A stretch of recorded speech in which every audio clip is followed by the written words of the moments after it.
Hello everyone and welcome back to the Unexplained Diaries. Here on this channel I share real-life encounters with beings from beyond the skies to help you unwind and drift off to sleep. Before we dive in, I would love to hear from you. Leave a comment and let me know where you're tuning in from. Now, find a comfortable spot, relax, and let's begin. It started with the ceiling. I woke up at some point in the dark and lay there thinking I'd heard the house settle. Old cabins do that, but the underside of the roof didn't groan. Instead, there were shadows moving above me, like someone was passing a flashlight between their knees. Slow arcs, no hard edges, as if long arms were sweeping across the plaster. I sat up, pulled the blanket tighter, and listened. There was no wind, no rain, not even the far sound of a car. The curtains were closed over the single window. They were the heavy kind, lined, thick, meant to keep the cold out. The little brass latch was still locked. Nothing on the porch could have made shadows that big. I'm Rachel. I was alone in a rental cabin up in the Catskills for the week because my apartment in the city felt like someone else's life and I needed something that didn't hum. The place was small, a wood stove, a kitchenette that had seen better days, books stacked like they were leaning for moral support. I'd picked it because the photos showed trees close enough to the windows to touch and a creak you could hear in the background. The first night, everything was normal in a way that made normal feel like a privilege. I ate cold pizza, read a little, fell asleep to the thin cough of the stove. When the shadows started their quiet patrol across the ceiling, I waited for an obvious answer. Maybe the streetlight down the road was brighter that night. Maybe a neighbor had a spotlight. I told myself I'd be rational. I padded to the curtain, felt the latch, and wheeled the knob. It was locked, as I remembered, and the glass was dark and not showing headlights or any moving shape. The trees outside were thick and still. Their branches didn't tap the pane. The night was the kind that used to make me feel like a child, soft and enfolding. This thing felt different. It felt like someone had taken the ordinary night, cut a hole in it, and was shuffling cards through the gap. I turned on the bedside lamp.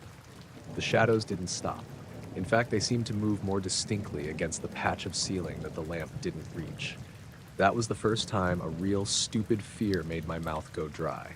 An image of someone, not a person exactly, but a shape, between the roof and the sky, playing with light. I clicked the lamp off again, and the ceiling went to the neutral dark everyone knows. Maybe I dozed off on my book and dreamed it. Maybe. I lay there for a while, and then, because I'm not brave, and because I like evidence, I got up and opened the door quietly. The hallway outside the bedroom smelled faintly of wood smoke, the kind that still felt like a promise rather than a threat. The rest of the cabin was dark. The kitchen clock glowed faintly. 2:13 a.m. The stovepipe clanked once like a polite horse, then settled. I padded to the living room where there's a second door that opens onto a small porch. The curtains there were also closed. I eased one aside and looked out into the night. Between the trunks of the pines there was a pale light drifting low, about treetop height. It wasn't bright, more awash like the skin of a moonless night lit by something clean and white. It hovered between the trunks and moved slowly from one gap in the trees to the next, as if someone carrying a lantern were walking along a path I couldn't see. There was no sound, no footsteps on gravel, no engine, nothing. The light didn't have a source you could point to. It was a liquid thing, rounder than a flashlight and smoother than a headlamp. It didn't flicker. It just drifted, and the way it crossed the trunks made long, soft shadows on the snow-dusted forest floor. I remember standing there with the curtain pinched between my fingers and feeling stupid for being afraid. There are a lot of things you can get used to in upstate New York. Deer in the yard, coyotes at dusk, people who lose their way and knock on the wrong cabin door, but this didn't fit. I grabbed my phone to take a picture, and the screen stuttered like a hiccup and then showed me the camera menu, as if I just opened it. No preview. I tapped to take a picture, and the shutter sound froze halfway through, and then the file wouldn't save. My phone battery dropped visibly. Not 3%, then 2%. It dropped like a mini syndrome. It read 17% when the light was a few feet from the porch, and 9% after it slid past the far pines. That made me fourth guess myself. Was the battery terrible? Had I remembered the charge wrong?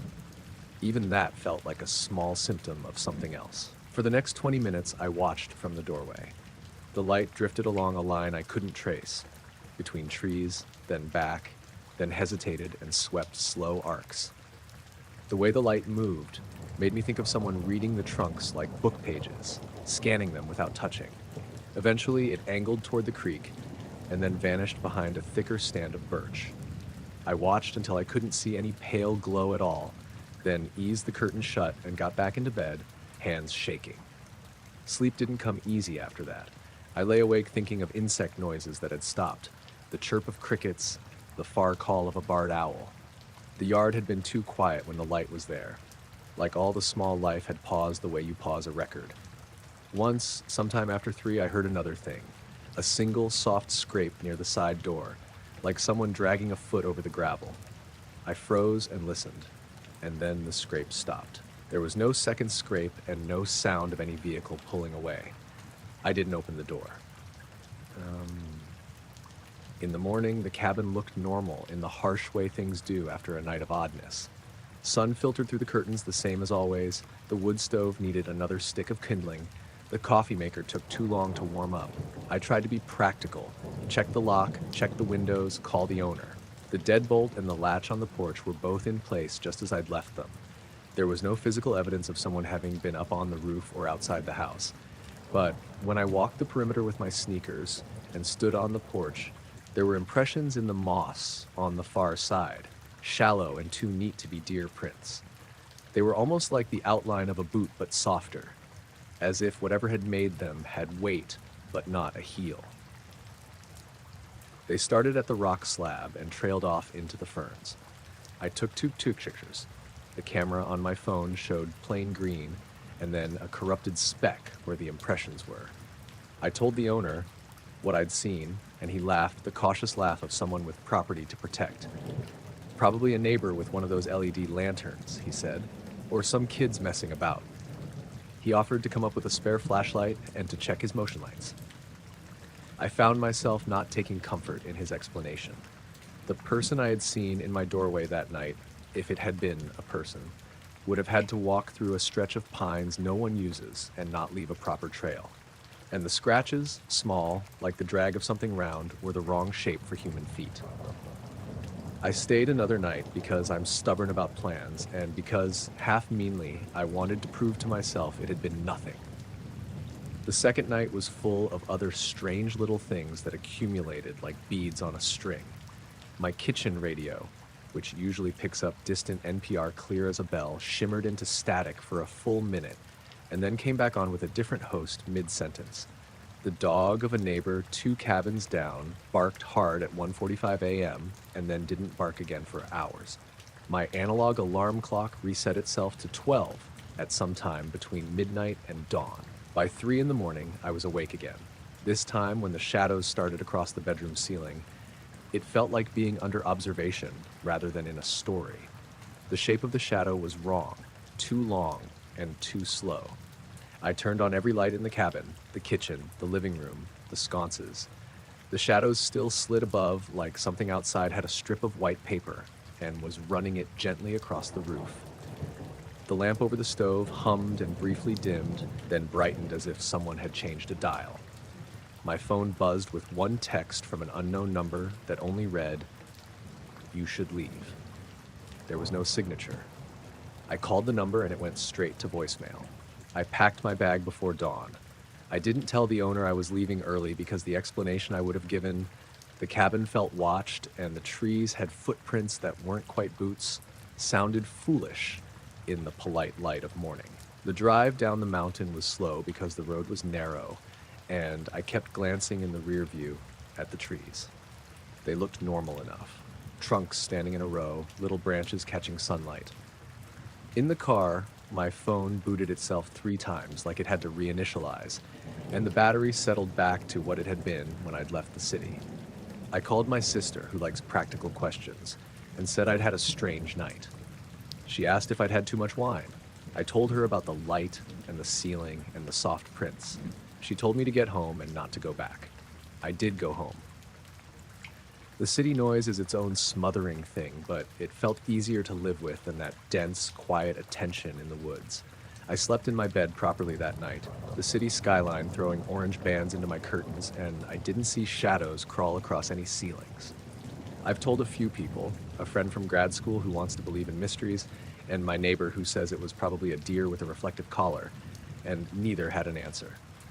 The only thing that stuck was how precise the moments were.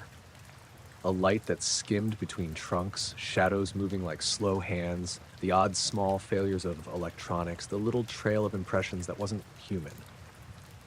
I could have chalked it up to nerves, to the loneliness of a week alone, to a battery dying at the wrong time. I could have accepted the owner's lantern theory, but the print shapes, the hum of the lamp in the kitchen, the way my phone dropped power faster when the light was near, those details sat in my head, sharp and small. I went back 2 months later with a friend who swore she wanted to see the place for herself. We walked the perimeter in daylight and found only normal things. Moss, a fox trail, the same rounded rocks. The impressions I'd seen had washed into the ground. The owner had installed a motion light that clicked on reliably when we tramped past. There was nothing left to make me certain of anything I hadn't lived. We sat on the porch with mugs and watched the trees. The air moved. The cabin was quiet in a regular way. Sometimes in the city, late when the building hums and the neighbor's radiator rattles like an old train, I'll stand at my window and look out at the line of apartment windows across the street and wonder what the house near the pines contains. I don't think I want that light to visit me again. I don't think I want whatever made those perfect slow shadows to come close. But a part of me, small and stubborn, still wonders what it was doing scanning the trees, what it read in the bark, and why it bothered to move the way it did. I made it home safe. I packed my bag. The details of that week stay with me in the practical, nagging way of things you can't quite put down.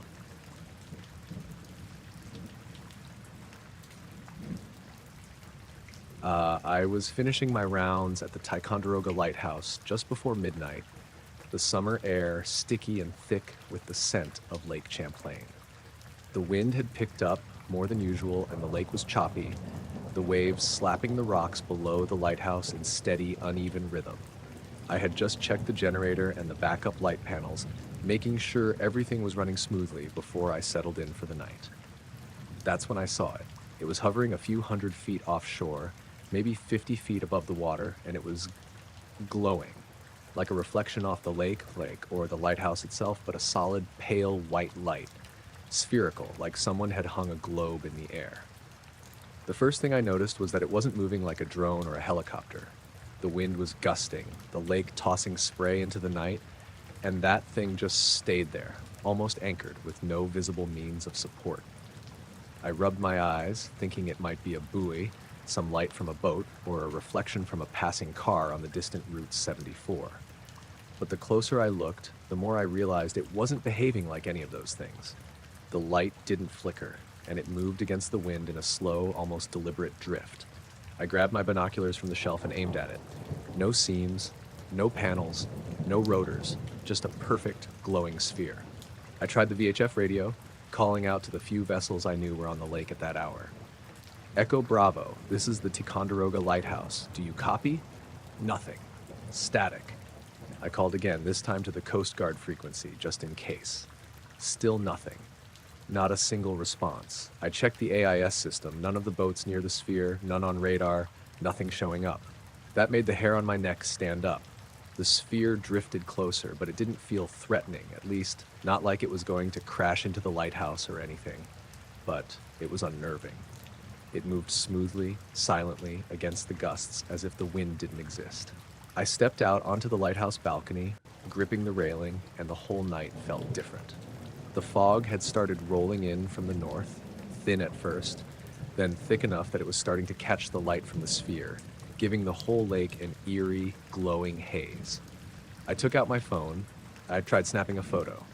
The light was so bright and pure it overexposed the lens, leaving just a white orb against a gray blur. Frustrated, I tried video. The orb moved a little, drifting slowly west, sliding across the water. I could see the faint reflections on the small waves, but none of the ripples seemed to interact with it, like it wasn't part of the world at all. Then I noticed something stranger. The fog wasn't just around the sphere. It seemed to stretch and distort slightly in its wake, as if it was moving through a pocket of air that the rest of the world didn't enter. And the sound, the lake, the wind, the waves, had dropped almost completely. Not just a little, but like someone had turned the volume down. The breeze was still gusting on the lighthouse balcony, my hair whipping in my face, but the distant lapping and crash of water on the rocks below seemed muted, almost hollow. I went back inside and tried to call the Coast Guard again, describing the object, asking if they had radar or any sightings. Nothing. No acknowledgement, not even a hint that I wasn't imagining it. My heart was thudding, and I felt a weird mixture of awe and anxiety. I kept watching it through the big lighthouse window. It drifted closer still, sliding slowly along the lake's surface, perfectly level, perfectly round. After a while, I noticed that time didn't feel normal. I'd looked at my watch when I first saw it, 11:47 p.m., and by the time I realized I had spent what felt like an hour watching, my watch read 11:55. 8 minutes had passed, but it felt longer, like time had stretched in the presence of that thing. I shook my head, thinking fatigue or stress. I had been on shift for hours, alone in the tower, and it was dark, silent, strange, and wet outside. But the object was real, I was sure of that. At one point, I stepped back onto the balcony to get a better angle, and I swear I felt it move slightly toward me, not directly, not like it was attacking, but like it was aware of my presence. I froze, gripping the railing, and for a moment, it drifted sideways, closer to the lighthouse itself. Then, without warning, it shot upward at an angle against the wind, faster than anything I'd ever seen, disappearing into the clouds above in a straight, smooth trajectory. No sound, no trail, nothing but the faint glow fading into the night. The lake immediately seemed normal again. The fog thinned, the wind returned to its usual rustle, and the waves slapped the rocks with ordinary rhythm. My ears popped, my pulse finally settled, and I stood there for a long time, staring at nothing but the dark, empty water. I checked the AIS again, radioed the vessels one last time. Still nothing. I went back inside, sat at the small desk by the light controls, and tried to shake it off. It didn't make sense. There were no aircraft nearby, no satellites, no drones that could move like that, silently and without disturbance. My mind kept replaying the movement, the shape, the way the fog had distorted. It was wrong, and right at the same time, as if it was familiar in some way I couldn't place. I didn't sleep much after that. Every little creak of the lighthouse, every gust of wind against the windows made me tense. I kept thinking I'd see it again, floating against the wind, perfect and silent. I told no one for weeks, just kept quiet, not wanting to sound crazy. Occasionally, I called a friend who works on boats in the area, trying to see if they'd noticed anything unusual. They hadn't. Nobody had. Weeks later, I still look out across the lake when the fog rolls in at night. I check the horizon for that pale glow, and sometimes I think I see a faint reflection or a shimmer in the mist, just for a moment, gone before I can focus. And I keep thinking about how it moved against the wind, how it ignored everything else in the world, and how, for 8 or 10 minutes, my perception of time and space bent just a little. I've been back at the lighthouse many nights since. No sphere, no strange lights, nothing.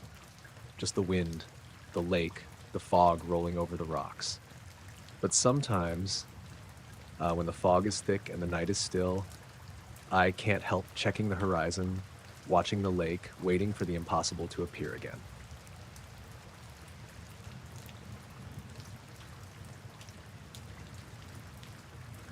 I was finishing the final approach into Plattsburgh International one late summer night, flying a small Cessna 172. It was around 10:45 p.m., clear skies, warm enough that I didn't need a jacket in the cockpit. I had the runway in sight for a straight-in approach, and the airport was mostly quiet. No commercial traffic scheduled, just me and a couple of private planes in the pattern earlier in the evening. I noticed it first as a kind of shimmer near the runway lights, a pale, almost silvery glint that didn't seem to belong. At first, I thought it was the reflection of my own cockpit instruments on the canopy, or maybe a lens flare off the runway lighting. But then it shifted slightly, and my stomach gave that weird little twist you get when something doesn't feel right. It was hovering maybe 50 feet above the far end of the main runway, completely still, completely silent. I could see it against the dark tarmac and the dim perimeter lights. The shape didn't make sense, kind of a rounded oval, but edges too smooth, too precise to be any aircraft I'd ever seen. No wings, no tail, no landing gear visible. I called Plattsburgh Tower, assuming someone else had seen it, maybe a maintenance vehicle or a balloon. Plattsburgh Tower, Cessna 4RXY on final. Do you copy? The radio crackled back. Go ahead, 4RXY. I told them what I was seeing, gave a rough location. There was static for a beat, and then the controller said, Cessna, we're not picking up anything unusual on radar. All runways clear. That made the hair on my neck stand up. I looked again, and the thing had shifted maybe 10 feet laterally. It didn't move like a bird, like a plane, like a drone. It just seemed to float, adjusting position in almost jerky, unnatural increments. I tried a tighter turn, banking slightly to get a different angle, and it stayed perfectly centered above the runway lights. I kept talking to the tower, trying to keep my voice normal, explaining that it seemed to move slightly when I changed my position, but it wasn't accelerating or making any sound. Are you visual? The controller asked. Yes. I can see it perfectly. Looks metallic, reflective, almost like a mirror, I said. The word came out weird, almost laughing at how ridiculous it sounded. Then suddenly, it was gone. I mean, completely gone. I blinked, adjusted my view, looked back at the runway. Nothing. No object, no light, no shimmer. I called the tower immediately, heart thumping. Tower, it's gone. I don't see it anymore. Copy, 4XY. No contacts showing on radar. Runway clear. I circled once, keeping my eyes peeled, but the air felt heavier, somehow. Like there was still something in the space around the runway, but it wasn't visible anymore. The engines sounded normal, the wind was calm, everything in the cockpit fine, but my stomach was tied in knots. I landed, rolled to the tie-down area, and shut down the engine. That's when I noticed it. A faint smell in the air, sharp and electrical, like ozone after a thunderstorm, but no storm had passed recently. It was subtle, not strong, but unmistakable. I walked around the plane slowly, looking up and down the runway, the perimeter lights casting long, soft shadows across the tarmac. Nothing. I called my friend, Mike, another private pilot, just to get someone's opinion. You didn't see a UFO, did you? He said, half joking. I told him what happened in detail. He paused, then said, Ozone, hovering, no sound, disappeared? That's weird, man. I mean, I don't know what else to say. I couldn't leave it there, so I filed a quick flight log entry, noting the time, approximate location, description, and the faint ozone smell. I didn't want to overstate it. I'm a pilot, not a storyteller, but it felt important to record it somehow. Driving home, the sky had a faint orange glow over the lake to the east, and the air still smelled faintly of that same sharp, clean scent.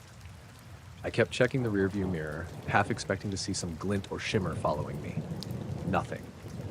But the feeling of being watched, or maybe just observed, lingered longer than it should have. That night, I barely slept. Every time I closed my eyes, I saw it hovering, perfectly still, waiting, almost like it was watching me watch it. The thing is, there was no way to explain it. No lights on radar, no sound, nothing moving. And yet, I could still picture it perfectly. The smooth metallic surface, the hovering motion, and the way it just disappeared into thin air. I flew again a few nights later, same plane, same airport, hoping to catch some clue, some explanation. Nothing. The perimeter lights were dull and boring, the runway empty, the air smelled normal. I haven't seen anything like it since, but I think about every time I fly over the lake, every time I land at night. And sometimes when the air is still and the runway lights are just so, I swear I catch a flicker in the corner of my eye. Not enough to see it clearly, but enough to make my stomach knot up like that night. I don't talk about it much. I don't want people thinking I'm embellishing, but I know what I saw. The smell, the way it hovered, the way it vanished when I tried to get a better angle. It wasn't a plane, it wasn't a balloon, it wasn't a reflection. It was something else, something I still can't explain. And even writing this now, I can almost feel it above the runway, waiting just beyond the edge of perception. Every time I tell the story to a fellow pilot, they ask about radar, they ask about weather, they ask if I was tired. All valid questions, but none of them fit.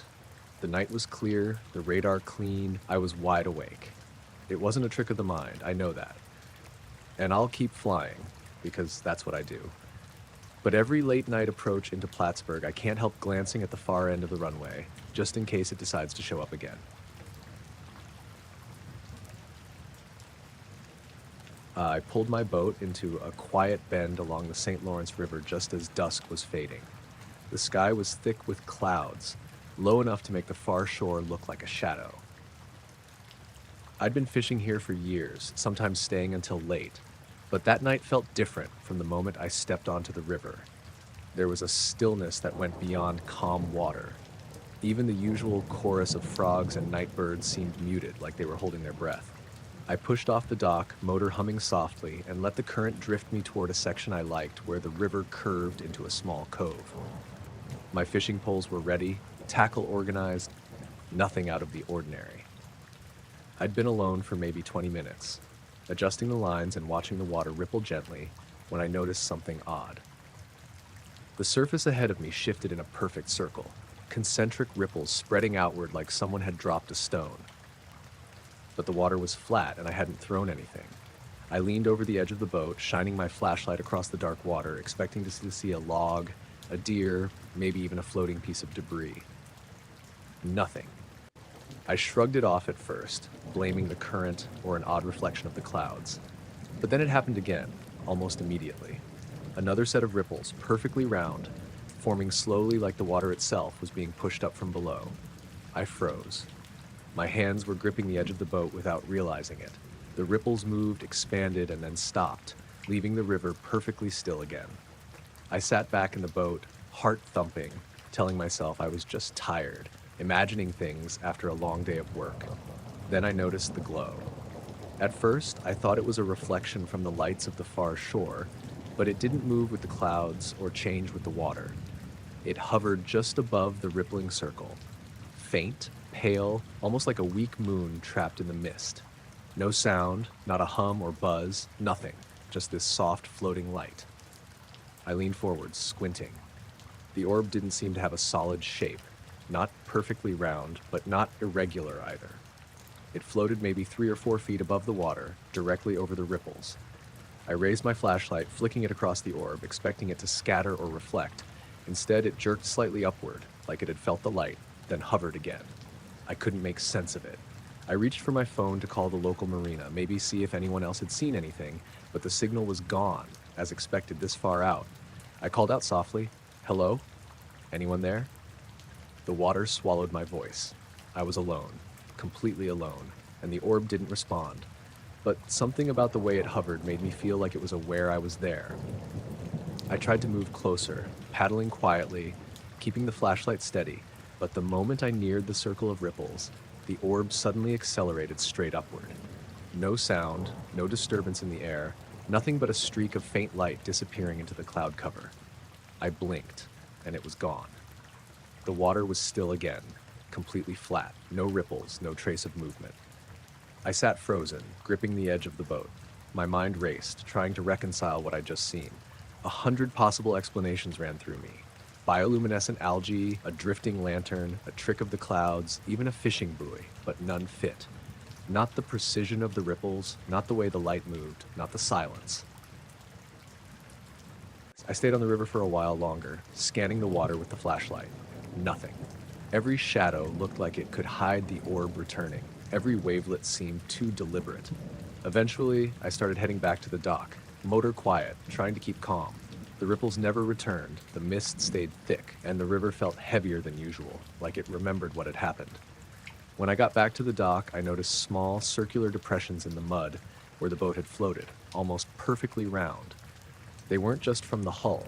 It was subtle, but they were arranged in a way that made me hesitate, like something had been beneath the boat and risen.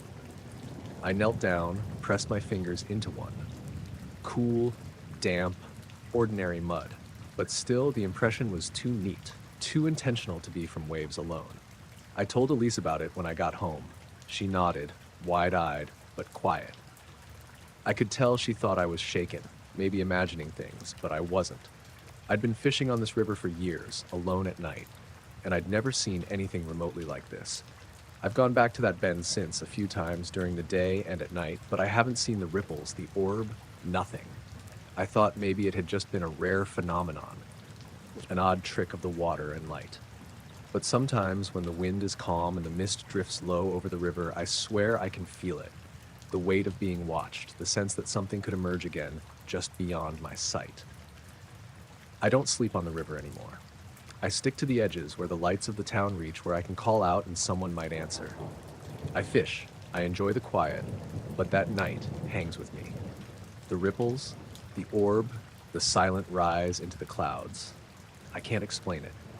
I can only remember it, and every time I do, I imagine that faint light hovering just above the water, waiting, watching, then disappearing as if it was never there at all. Even now, weeks later, I sometimes drive past the river at night, glancing over at the bend.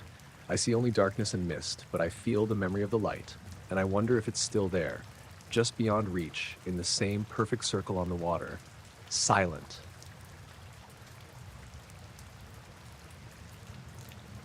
I was finishing the night shift at a security company in Buffalo, covering one of the older industrial parks along Riverside Drive. It's mostly empty warehouses now, a few of them rented out for storage, some abandoned for years.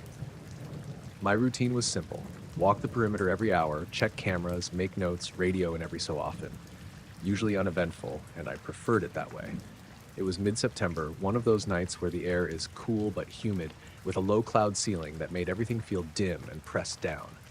The streets outside were deserted, except for the occasional truck. Around 1:15 a.m., I was in the main office, reviewing the live feeds from cameras mounted on the roofs. I remember drinking my last cup of coffee and noticing that everything looked normal. Empty lots, a few blinking lights on the rooftops, shadows stretching from the old street lamps. Then I saw it. Camera 5, the one covering the north side of the complex, showed a bright light coming down over Warehouse 12. At first, I thought it was a reflection from one of the lampposts or maybe a truck's headlights, but there was nothing on the street. The light hovered just above the roof, completely still, and it wasn't yellow or white like normal bulbs. It was almost bluish white, soft at the edges but intense in the middle, like someone had jammed a flashlight into a fog. I froze. I watched it for a good 30 seconds before I grabbed my radio to check with dispatch. "You seeing this?" I said, keeping my voice calm. No response. They must have been busy at another post. I called the front desk line. No answer. I realized I was alone in the building. The light pulsed once, then twice, very slowly, like it was breathing. I reached for the zoom on the camera, trying to get a closer look. The footage jumped a little, static interference maybe. But the light remained. What got me was that there was no source, no wires, no vehicle, no anything. The warehouse roof underneath was dark, nothing moving. I thought about heading outside to see it with my own eyes, but the feeling I can only describe as wrong hit me. It wasn't fear exactly, just uneasy, like the hairs on your arms standing up when something is off. I stayed inside and kept watching. After maybe 2 minutes, the light started to move. Not fast. It drifted a few feet forward, then hovered again. Then, without warning, it seemed to disappear frame by frame on the monitor. 1 second it was there, the next, fainter, then gone. I paused the feed and rewound it. Every frame I went back, it was the same, pulsing slightly, then fading. I grabbed my flashlight and walked toward the north exit, curiosity winning over caution. When I stepped outside, the parking lot was dark. The lamps overhead flickered from the humid air, and there was nothing, no glow, no noise, nothing. The buildings were empty, the ground dry, not a puddle or disturbance. I walked along the edge of Warehouse 12, shining the beam over the roof and walls. Nothing. No footprints, no tire marks, no evidence of anyone being there. The air smelled like ozone, though faint, just enough to notice if you stopped breathing for a moment. I don't think it lasted more than 30 seconds, but I remember stopping and just breathing, trying to process it. When I turned back to the office, my radio crackled. Dispatch was back online, asking if I was okay. I said yes, trying to keep my voice casual and didn't mention the light. I went back inside, rewound the camera feed again. I noticed something else, the timestamp. The light had been on camera for about 2 minutes, maybe a little more. I checked the wall clock. I had lost maybe 20 minutes. I don't know if I dozed off or what, but the sequence of events didn't match the clock. Trying to explain it rationally, I thought maybe it was a reflection, maybe an aircraft. But the light was too low for planes, and the airport radar shows nothing. Helicopters would make noise. Drones? Possible, but there's no way one could hover so close to those roofs without being noticed by anyone else, especially without lights or a sound. I kept an eye on the feed the rest of the night. Nothing else appeared. The rest of my rounds were quiet. I did my checks, wrote up the incident report in my log, only noting strange light on camera, no source identified, and headed home at 5:30 a.m. That morning, when I walked out to my car, the fog from the river hung low over the asphalt.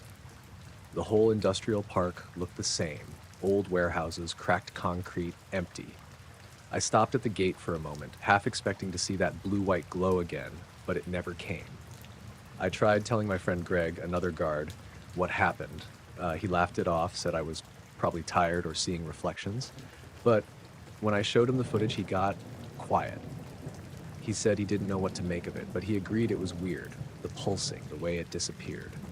I've gone back to that post a few times since, always at night, nothing. Cameras are fine, rounds are fine. I watch for the light, half hoping, half dreading it. Sometimes, when the mist rolls in from the river, I swear I catch a faint shimmer in the corner of my eye, just enough to make me pause, but it's gone before I can focus. I haven't told anyone else at work. Don't want them thinking I'm crazy. I keep the footage on my phone, but every time I look at it, I get that same uneasy feeling. It's like the light knows I'm watching, even if it's not really there anymore. The thing is, I'm not sure if I want to see it again. But at the same time, I can't stop thinking about it. That soft, pulsing, hovering glow in the middle of the empty warehouses, the way time seemed to stretch. It's one of those nights that just lingers. I still drive past Riverside Drive sometimes, late at night. The industrial park looks ordinary, dark, empty, silent. But every so often when the fog rolls in, I swear I see something flicker between the buildings. I tell myself it's just a trick of the lights, a reflection, my imagination. But I don't think it is. Not entirely. It was around 2 in the morning when I first noticed it. I work nights at the CSX yard on the west side of Syracuse, over by the tracks that run past Getty Street.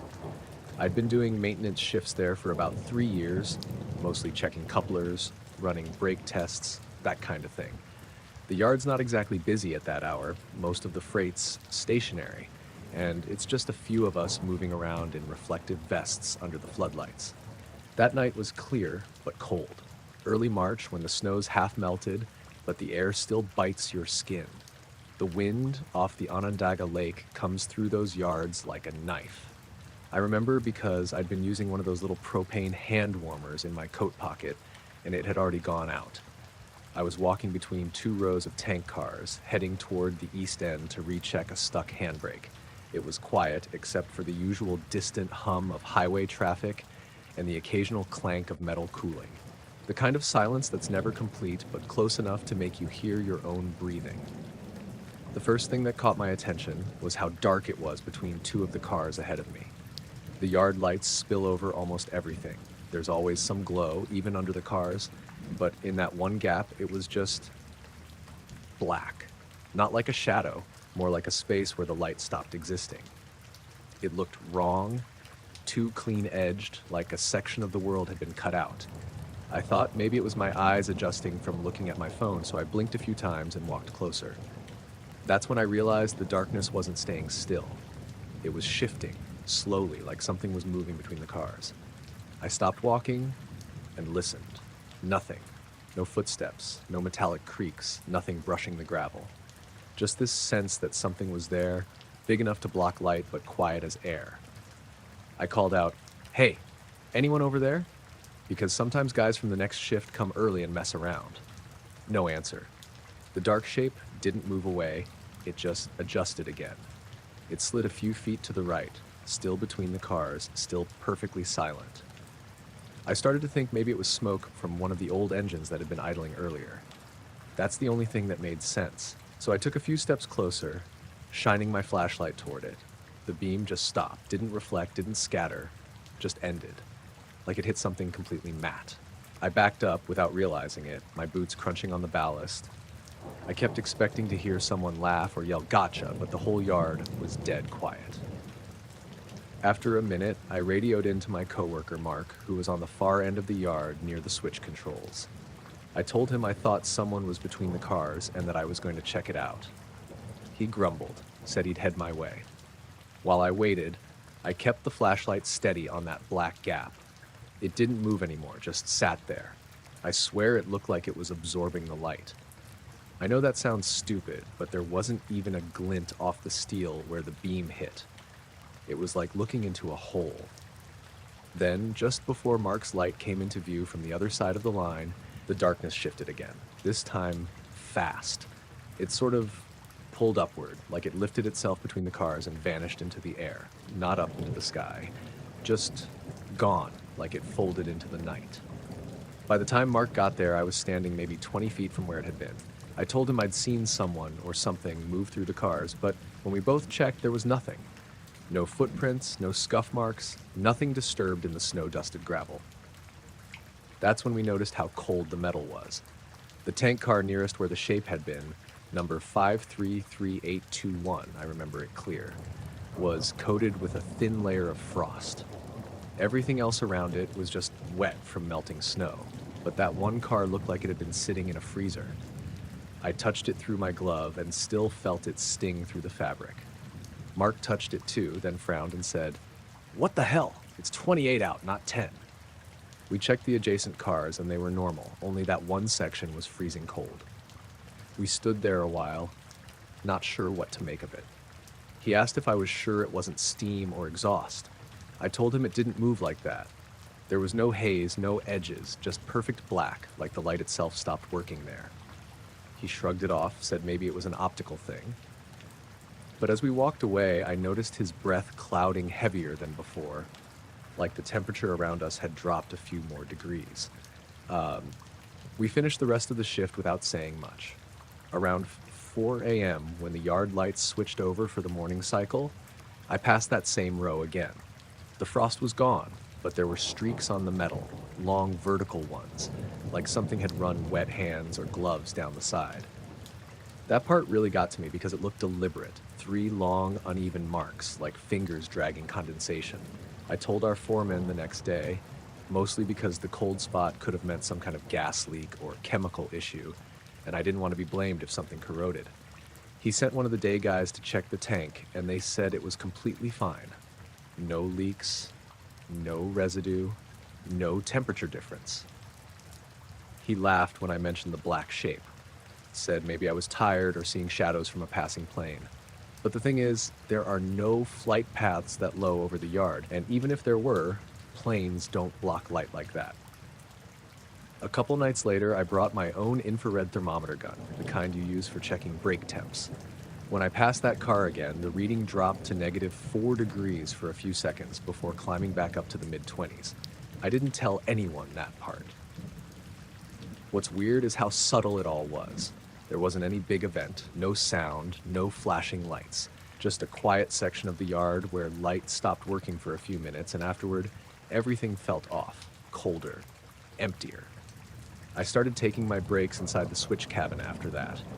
I didn't want to hang around the rows alone anymore. Mark joked about it once, but he didn't go near that end either. One morning, about 2 weeks later, I was clocking out as the sun was coming up. I looked out across the yard, and in the daylight it all looked harmless. Just metal, rust, and frost. But there was something strange about the shadows under the cars. They were too dark compared to the rest of the ground, like the black didn't fade naturally into the gravel. It looked deeper somehow. I thought about walking over, but I didn't. I just watched from the gate as the day crew started arriving. I figured if it was still there, they'd see it too. But they didn't. I still work there, but I switched to earlier shifts. I told them it was for family reasons, but really I just didn't want to be out in that yard after midnight anymore. Every now and then I'll be driving home along I-690, and I'll glance over toward the tracks. Sometimes it looks like the floodlights flicker, just a little. And for a second, I swear there's a patch of black that doesn't move like the rest of the shadows. something sitting still, right where that tank car used to be.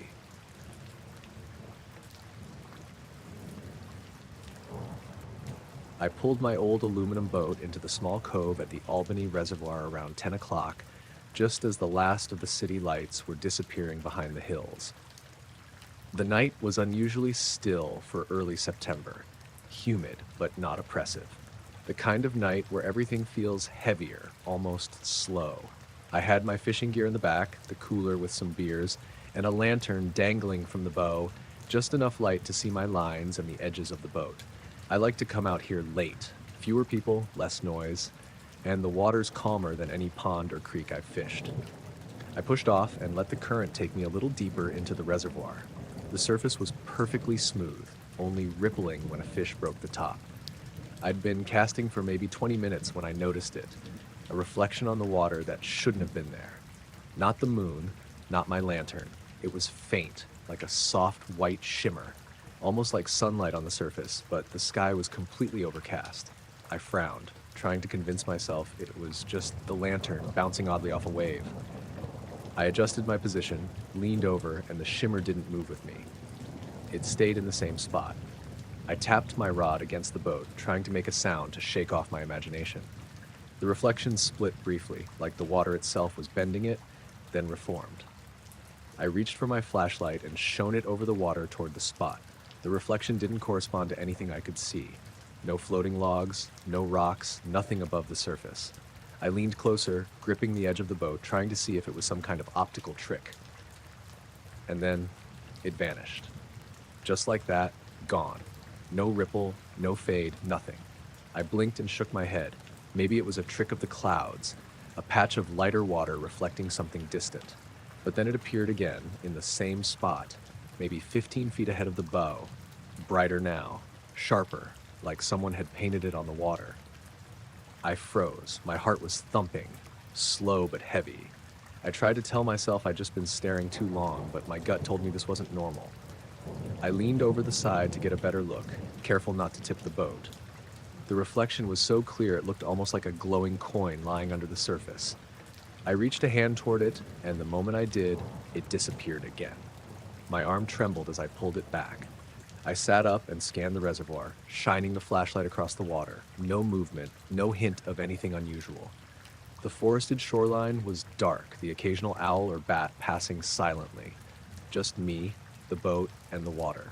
I tried to focus on fishing again, but the reflection kept coming back, always in the same spot. And then I noticed something I couldn't explain.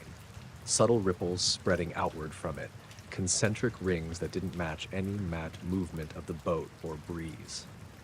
The water was otherwise still, no wind to disturb it. The ripples felt deliberate, almost like they were radiating from a point beneath the surface. I leaned over again, flashlight steady, trying to catch any shape or shadow beneath the shimmer. My eyes strained in the dark, but there was nothing. The water was too murky to see through. I could just make out the faint outline of the reflection hovering above some invisible point. I called out softly, "Hello?" to the empty reservoir, half expecting a reply. Of course, there was none. The night swallowed my voice. I felt more isolated than usual, even out here by myself. I tried to move the boat closer, paddling quietly with the tip of the oar. The moment I reached the spot, the reflection flared for an instant, brighter than before, then vanished entirely. I froze, waiting for it to come back. Nothing. No shimmer, no ripple, just the soft sound of water against the hull. I sat back, rubbing my eyes, trying to ground myself. Maybe it was bioluminescence, or some weird reflection off the clouds I hadn't noticed. But the water wasn't moving, and the light didn't correspond to anything overhead. It felt like something was there, just below, aware of me, watching me. I stayed in the boat for another half hour, casting lines without thinking much about it, but I kept glancing at the spot. Every time I looked away, I felt like the reflection could return, like it had a rhythm of its own.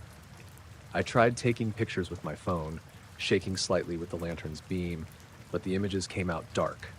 Nothing captured. Eventually, I started heading back to the dock, paddling quietly, trying to calm myself. The reflection never appeared again, and the water returned to normal, perfectly smooth. When I reached shore, I noticed the mud along the bank was still wet, but there were tiny circular depressions in the mud, subtle, shallow, almost like something had hovered over them. I leaned closer, touching them with a finger. Ordinary mud, but the arrangement felt deliberate.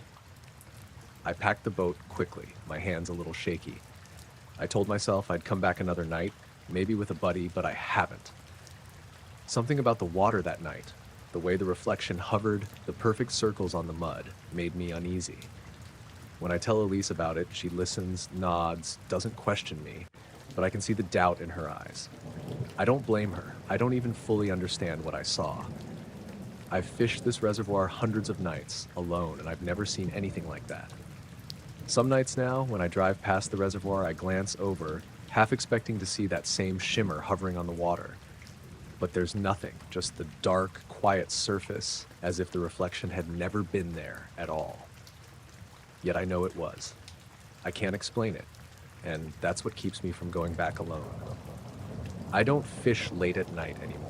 I stick to the early morning or daylight hours, where I can see the surface clearly, where there's no strange shimmer waiting just out of reach, just above the water, hiding something I don't know. But every so often, when the wind is calm and the reservoir is still, I can feel the memory of it. The reflection, the ripples, the quiet awareness of something beneath the surface, watching. And I think about it when I'm at home, sipping a beer, looking at the dark horizon. I know what I saw was real, but I can't explain it. Not the light, not the ripples, not the sense that something deliberate was there. I can only remember it, and the unease that hasn't left me since that night on the Albany Reservoir.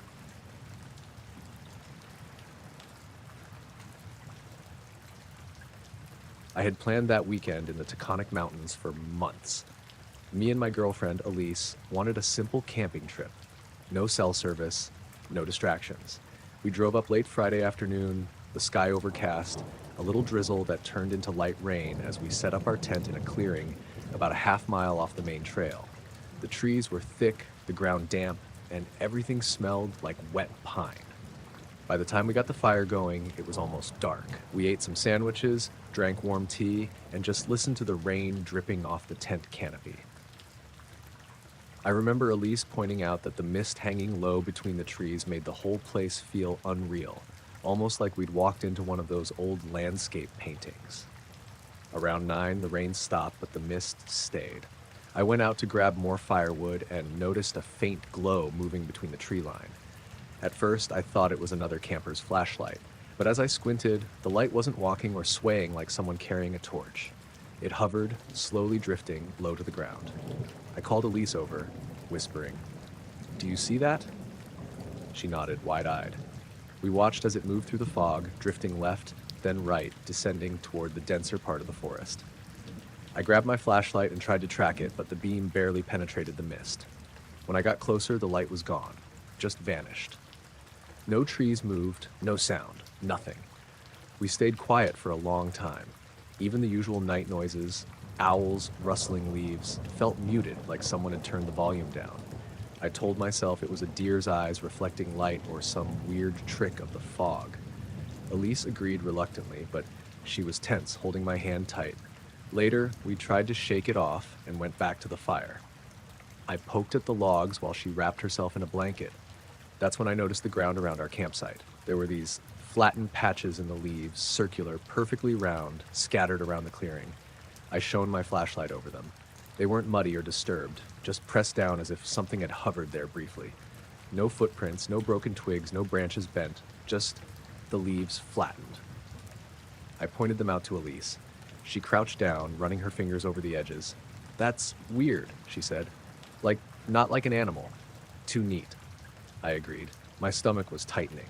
I kept thinking about the light from earlier, how it just disappeared, and now these impressions. Nothing fit. We stayed in the tent after that, the fire reduced to embers. Every little sound made me tense. A branch snapping somewhere, a distant rustle. The mist pressed against the tent walls, wet and cold. I thought I saw shadows move out there, shifting shapes that didn't match the trees, but every time I blinked, they were gone. Around 2 a.m., I woke to a soft humming sound. At first, I thought it was the wind, but the air was still. The sound was low, rhythmic, like a distant engine idling, but I couldn't place it. I nudged Elise awake. "Do you hear that?" She whispered yes. We stayed completely still, listening. The hum lasted maybe 30 seconds, then stopped. Nothing else. No echo, no movement in the forest, just silence again. I didn't sleep much after that. Every time I dozed off, I'd dream of the light. Low, moving, watching, then vanishing. By sunrise, the mist had lifted, but the leaves around the campsite were still pressed down, glistening with dew. We packed quickly, both quiet, neither of us talking about what had happened. On the hike back to the trailhead, I kept glancing over my shoulder, half expecting to see that hovering light again. I didn't, but the feeling of being observed didn't fully leave me. When we got back to the car, I noticed something else. Small, circular impressions in the dirt near the edge of the clearing. Not footprints, nothing recognizable. Just perfect depressions, a few inches across, like someone or something had touched the ground lightly in several places. Elise noticed too, but we didn't linger. I didn't want to look too long, didn't want to hope I'd see anything else. Driving home, the roads were quiet. I kept thinking about the light, the patches of leaves, the hum. I tried to rationalize it all. Deer, swamp gas, reflections from distant cars, but none of it lined up. There was a logic to the impressions, a consistency to the way the light moved that didn't match anything natural I'd seen before. I've been back to the Taconic Mountains a few times since then, but I avoid that area, the clearing we camped in. I can picture it perfectly. The mist, the faint hovering glow, the pressed leaves in neat circles. And even months later, I still feel that subtle unease when I think about it, the sense that whatever we saw, it was aware we were there, just beyond the tree line, silent, watching. I haven't told anyone outside of a few close friends. Most would laugh it off, chalk it up to imagination. But I know what I saw. The leaves, the light, the hum. They didn't match anything ordinary. And even now, I keep glancing over my shoulder when I'm in the woods, half expecting that glow to reappear, drifting silently just above the ground, disappearing before I can get a proper look. It's not like I live in fear. I've been back to the mountains for hiking, for fishing, even for camping, but there's a tension I can't shake when I think of that weekend. It wasn't just a light or a trick of the mist. Something else was there, moving through the trees, and whatever it was, it left its mark. Neat, circular, deliberate, without ever showing itself fully. And that's what I keep coming back to. The part I can't explain, the part I can't make sense of. The leaves, the hum, the light hovering low, then vanishing. I've tried to rationalize it, to find some natural explanation, but nothing fits. And every time I picture it, the unease comes back, subtle but persistent, like the forest itself is still holding a secret just beyond the edge of the trees.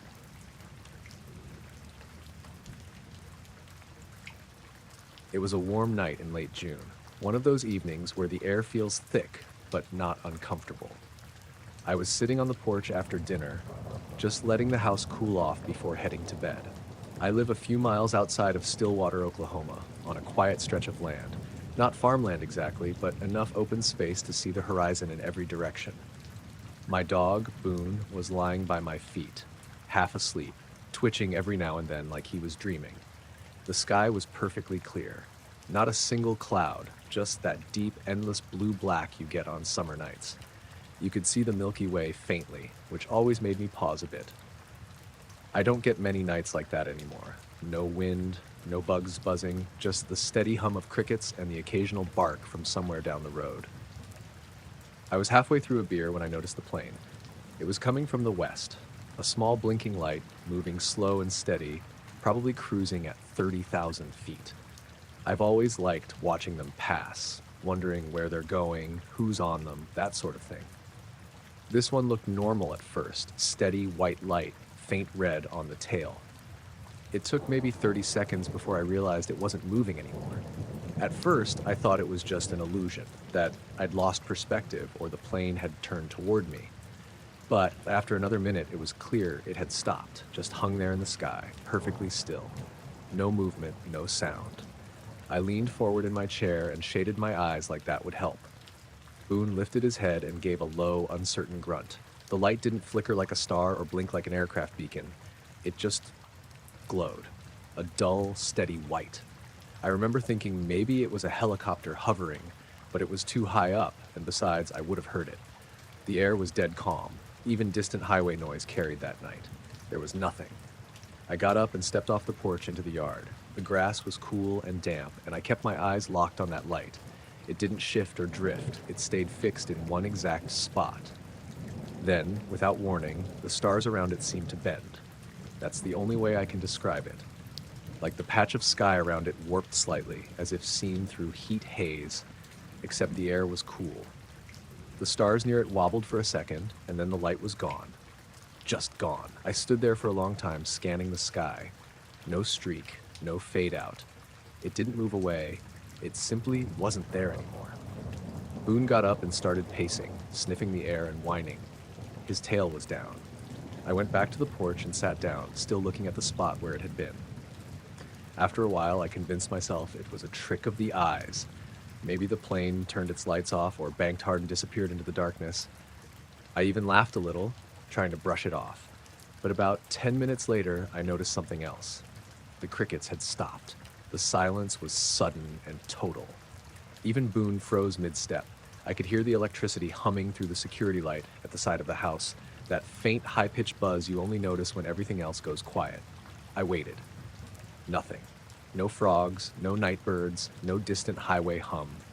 Just that high, thin electrical sound. Then Boone growled, low and deep, not at anything in particular. His ears were up, nose pointed toward the tree line beyond the pasture. I followed his gaze, but couldn't see anything. Just the faint outline of cottonwoods against the sky. I called his name softly, but he didn't move. A few seconds later, the security light flickered. Not the usual on-off motion when a moth hits the sensor, but a slow pulse, like it was dimming and brightening in rhythm. Boone backed up until his body pressed against my leg. I remember feeling the vibration of his growl in my calf. The air felt heavy, not humid heavy, but dense somehow, like pressure had dropped all at once. Then everything snapped back. The crickets started up again in a rush, the light steadied. Boone barked once, sharp and loud. I flinched, and when I looked back at the sky, the stars were perfectly normal. No bending, no haze, just the same old sky. I stood there for a while, trying to settle my breathing. After a few minutes, I went back inside. Boone followed immediately, which he doesn't usually do. He likes to stay out late in the summer. Inside, the kitchen clock said 9:47. I remember because I checked my phone too, thinking maybe I'd been out there longer than I thought. My phone said 9:36. 10 minutes difference. I don't know why that unsettled me as much as it did. Maybe because both were digital clocks, no batteries to run down or anything. I reset the kitchen one to match the phone, but that detail stuck in my head all night. I tried to sleep but kept waking up. Around 1 in the morning, I heard Boone growl again from the foot of the bed. I turned on the lamp. He was standing there facing the window, ears forward, every muscle tight. I didn't see anything outside, just darkness and my reflection in the glass, but when I turned the lamp off again, there was a faint glow outside, high above the trees. It wasn't bright enough to light the ground, just a pale white circle hanging in the sky where the plane had been earlier. It looked farther away this time, dimmer, but it was there. I got up and went to the back door, opened it, and stepped onto the porch again. Boone stayed inside. The light didn't move. I watched it for what felt like a long time, maybe 10 minutes. I couldn't tell if it was getting smaller or dimmer or if my eyes were just tired.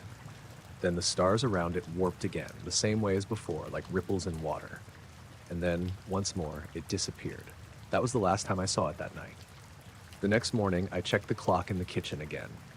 It was wrong by exactly 10 minutes, behind the phone this time. I reset it again, and it's been fine ever since. I went out to the yard after breakfast and just stood there, staring at the sky like an idiot.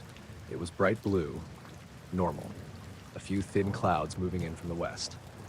I walked out toward the pasture where Boone had been fixated. Nothing unusual, no tracks, no burned patches, no smell, just grass and dirt. But when I looked down near the porch steps, I noticed something strange. There was a thin layer of white dust on the wood, like fine ash. Not pollen, not sand. It brushed off easily, didn't smell like anything, but it left faint, shiny specks on my fingertips. I wiped it away and didn't think much more about it until later that week when I told my neighbor Curtis about what I'd seen. He laughed at first, said maybe I'd seen a satellite or one of those Starlink things, but when I mentioned the stars bending, he went quiet. Then he said, "You're not the first to say something like that."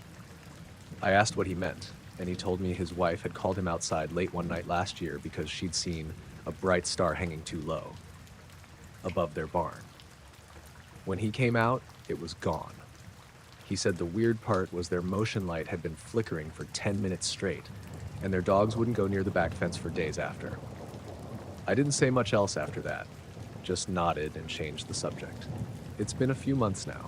Nothing strange has happened since, though every time I sit outside at night, I find myself watching the same part of the sky without meaning to. Sometimes I think I catch a faint shimmer, like the air moving differently for just a second. But maybe it's my eyes playing tricks. Boone doesn't like staying out late anymore. Around 9 or so, he starts pawing at the door, ready to come inside even if it's cool out. He never used to do that. The porch still gets that fine dust sometimes, just a trace of it, even after I sweep. I stop checking the clock at night. I figure if anything wants to mess with my time, it can do it while I'm asleep. I woke up to the smell of damp pine and cold air, the kind that makes you pull your sleeping bag tighter even though you'd zipped it up all the way. My alarm had gone off at 5 a.m., but something made me open my eyes before it. At first, I thought I'd just rolled over in my sleep, but then I noticed the zipper on the tent flap. It wasn't fully closed. Not by much, just a finger-width gap at the top. I never leave it like that. I'm careful about bears and wind. And I was sure I'd zipped it all the way last night. I froze for a second, listening. Nothing. Just the faint rustle of the wind through the trees and the occasional bird starting its morning calls. My backpack, my boots, the food bag, all exactly where I'd left them. Everything inside the tent was untouched. I took a slow breath and unzipped the flap the rest of the way. That's when I noticed the footprints.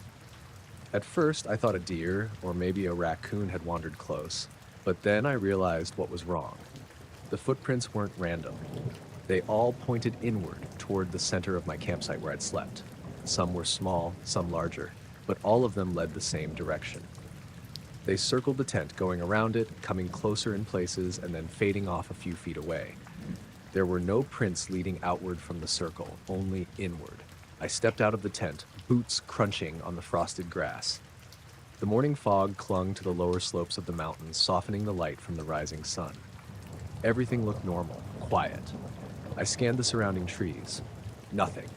No deer, no hikers, nothing that could have made prints that precise. I walked the perimeter of the tent slowly, my eyes tracing each track. I couldn't find a logical pattern to the spacing.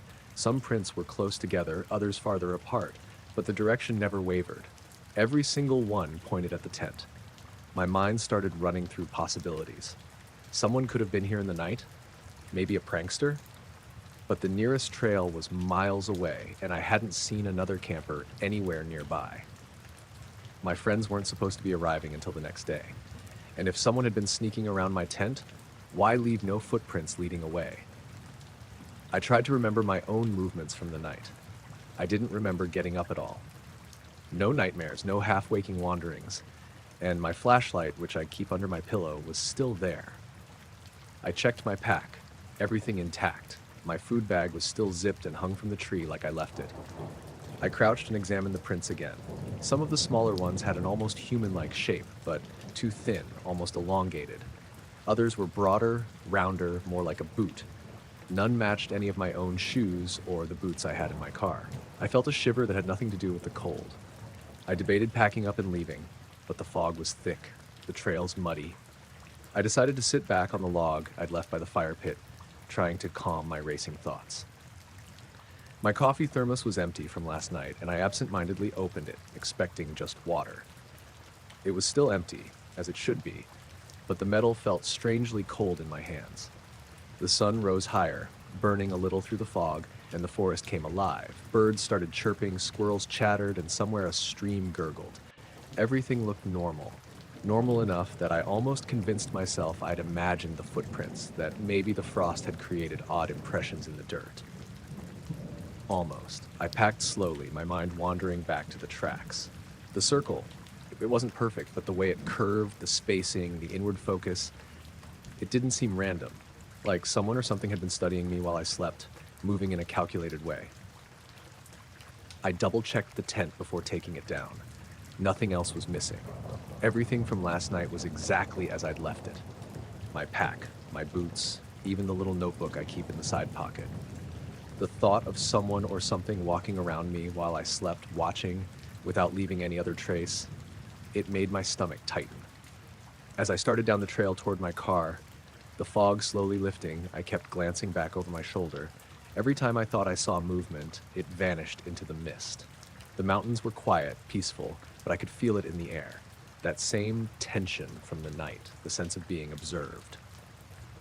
I drove out of the parking area without seeing anyone on the trail, and by the time I hit the highway, the sun was fully out, burning off the fog. I told myself it was probably nothing, an animal, a trick of the frost and shadows, but I couldn't shake the feeling of those tracks circling my tent, the way they all led inward, like a geometric pattern pointing at where I'd slept. Later that week, I told a friend about it over a call. He joked about mountain spirits or my imagination. I laughed along, but the memory of that circle stayed with me. The way the prints seemed deliberate, the way the night had felt heavier near the tent, almost patient. I went back to the same campsite months later with my friends. Everything was normal. No mysterious footprints, no strange air, no sense of being watched. But the memory lingered, especially when I camp alone. I keep my flashlight close, my tent zipped, and I check the ground around me. Sometimes at night, I imagine the footprints forming in the frost, circling the tent again, moving inward silently while I sleep. And though I can't explain it, I feel like something out there, maybe just a trick of nature, maybe something else, knows I'm here before I even wake up.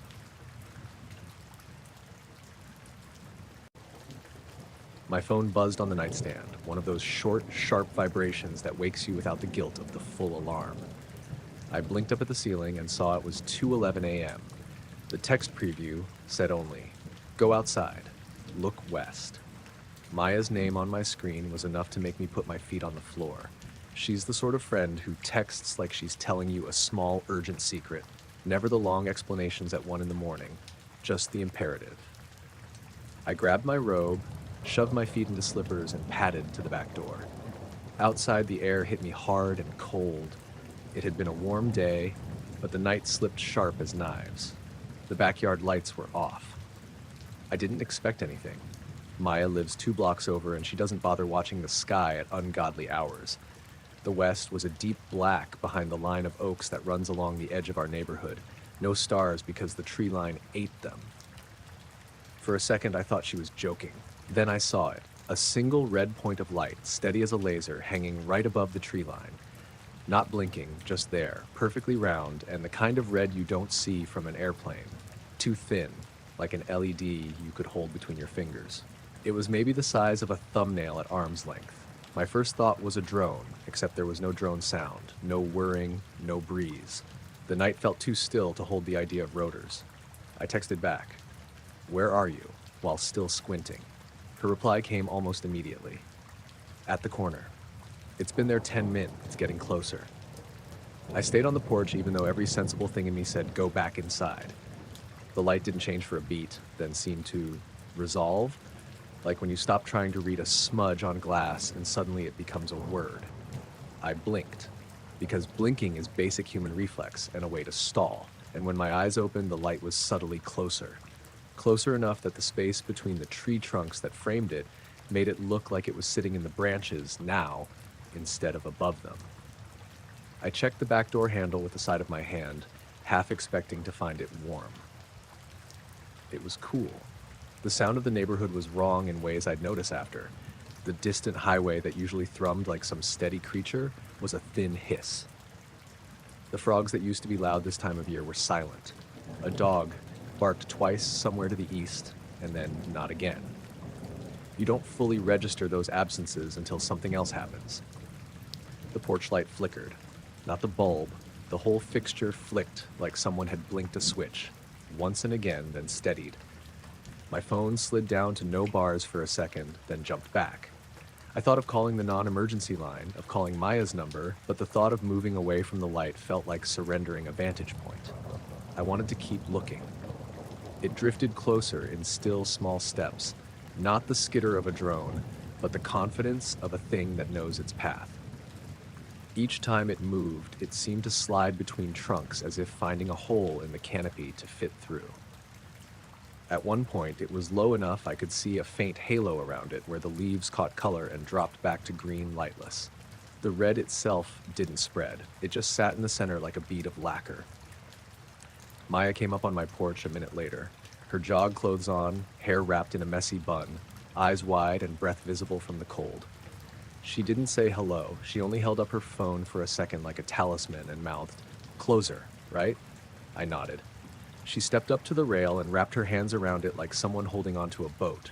She told me later she'd walked out just to see if I was awake. There's a neighborly absurdity in that. Two adults at 2 a.m, gauging light across a line of trees like watchmen. We stood there in companionable silence while the thing kept nearing. Nothing else in the yard moved. A moth hit the kitchen window with a soft, wet thud. That was all. I tried the cheap zoom on my phone. The image came up grainy, the red resolved to a small circle with a faint inner dot that suggested depth, like it had a center and a shell. The audio picked up nothing beyond the soft rustle of leaves not being moved. Even the sound absentness felt too measured. I hit record because against better judgment I wanted evidence. Even now, I don't know why. Maybe because I wanted to prove to myself that I had not been hallucinating. When you watch something unnatural get closer, your brain does a weird inventory of the familiar. If that's a drone, I can hear the rotors. If it's a lantern someone's walking, I can see their motion. None of that fit. This red light moved with neither animal haste nor mechanical clumsy. It slid with a deliberation that was the opposite of panic, the kind of calm that makes your skin crawl. At one point, the light hovered low enough that I could have thrown a soft toss and hit the branch it hovered over. I blinked, an involuntary reflex blink, and when I opened my eyes, it was closer again. Not dramatically, not an enormous leap. The kind of move you only notice when you blink, like a chess piece slid under your nose when you weren't looking.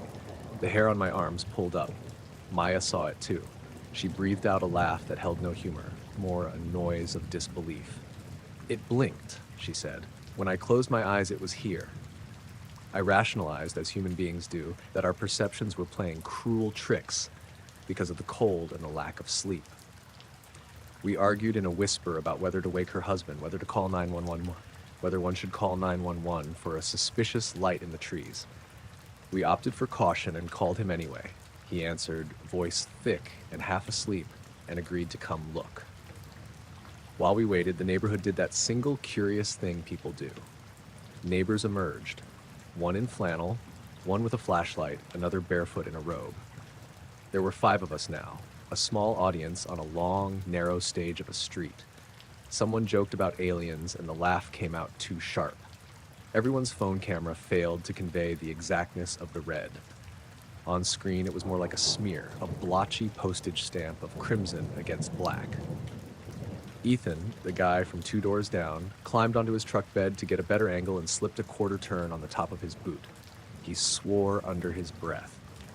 When he steadied himself, the light had shifted again, closer to the line of houses. That's when the sense in the group changed. What had been curiosity rippled into something like awareness. We had moved from watchers to noticed. Maya's husband pulled into the street in his robe with a flashlight and a baseball cap.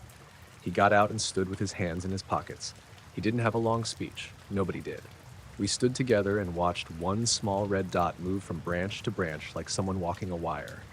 A car rolled slowly past down the road and the driver slowed, craned his neck, then went on, eyes wide.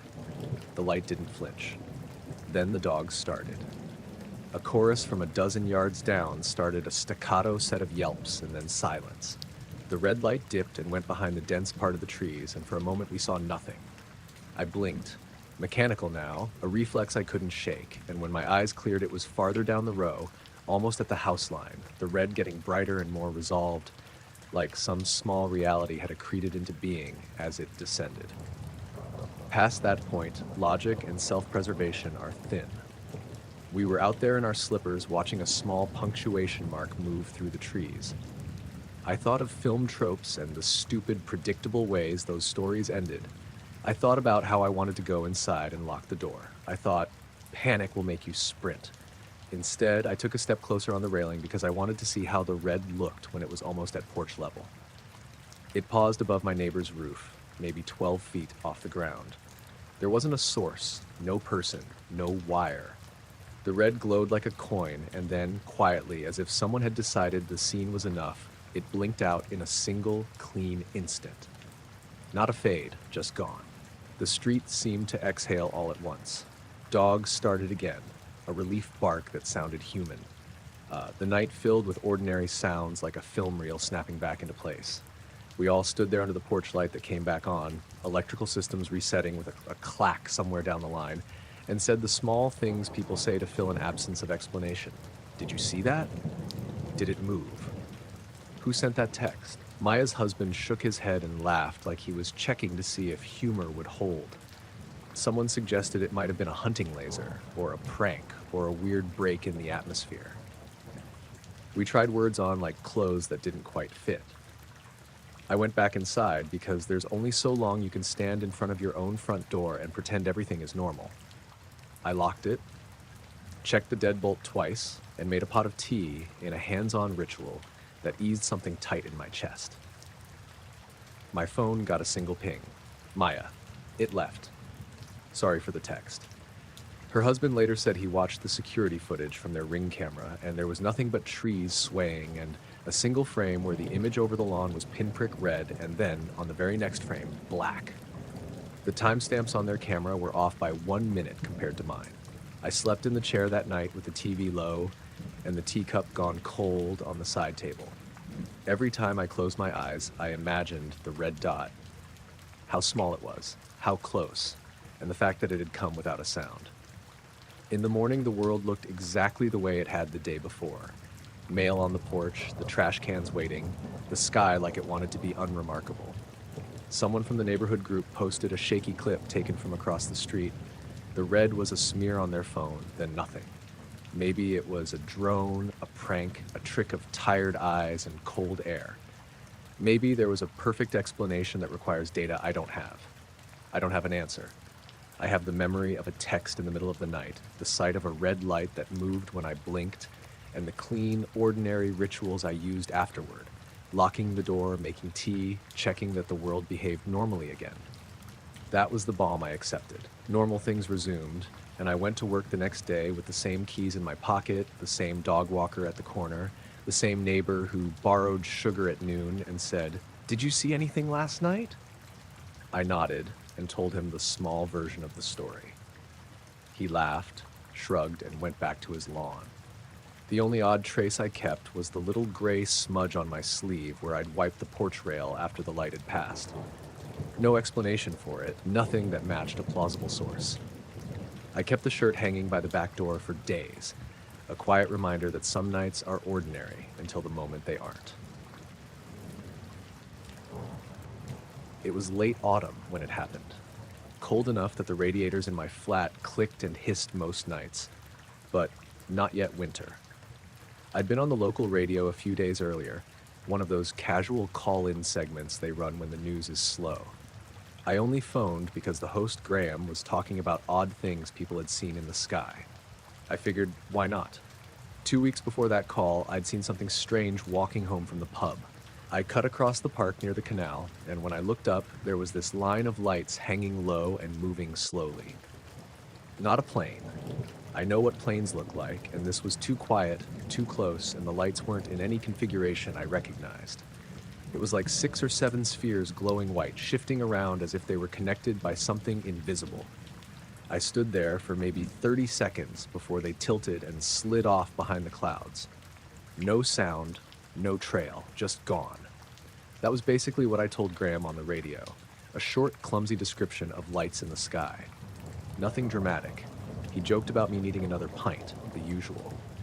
I hung up, and that was the end of it, or so I thought. 3 nights later, I heard a knock at my door. It was around 10:30. I wasn't expecting anyone, and I don't usually get visitors that late.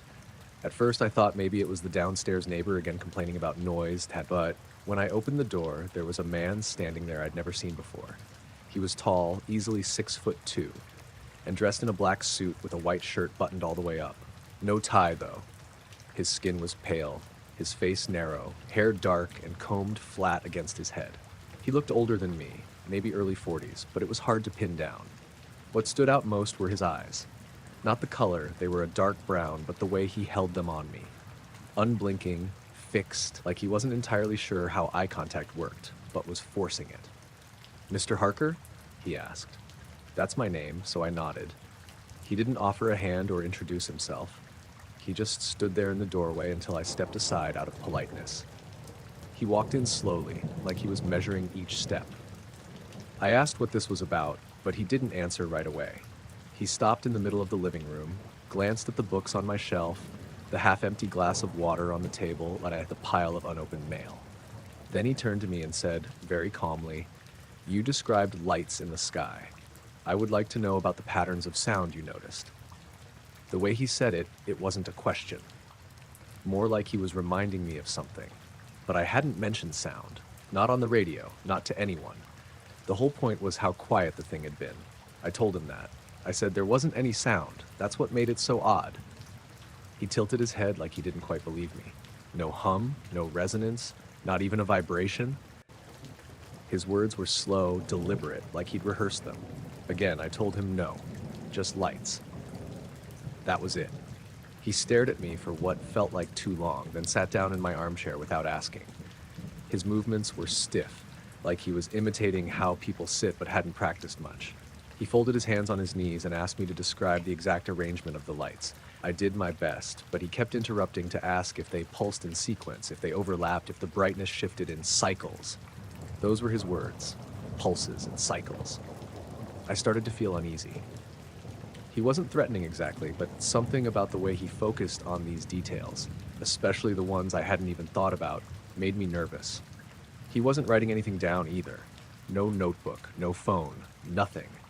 Just sitting there, staring and asking questions. At one point he asked if I'd had any unusual dreams since the sighting. That threw me. I said no, not really, but the truth is I'd been waking up in the middle of the night for no reason, just sitting upright in bed, heart racing, no memory of what I'd been dreaming about. I didn't tell him that. After maybe 20 minutes, he stood up abruptly. No goodbye, no thank you. He just said, "If you notice the sounds, you will know what they mean." Then he walked to the door, opened it himself, and stepped into the hallway.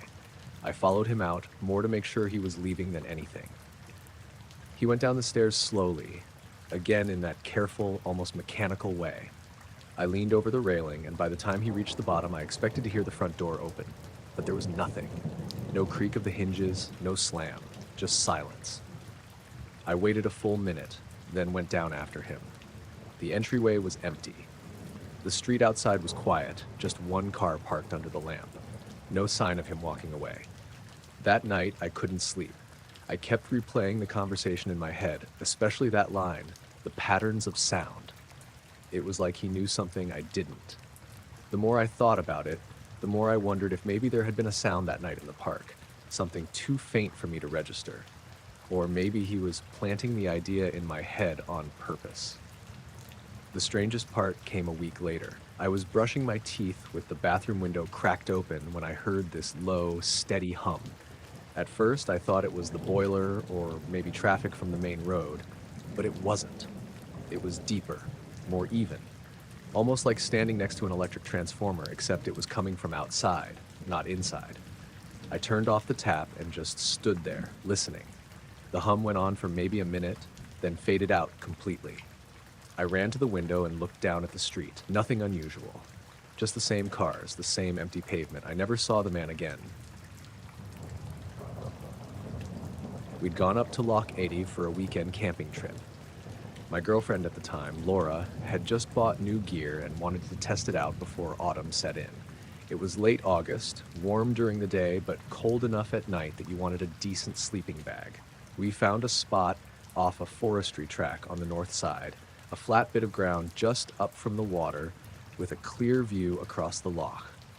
No other campers in sight, only a farmhouse in the distance with its lights faint against the trees.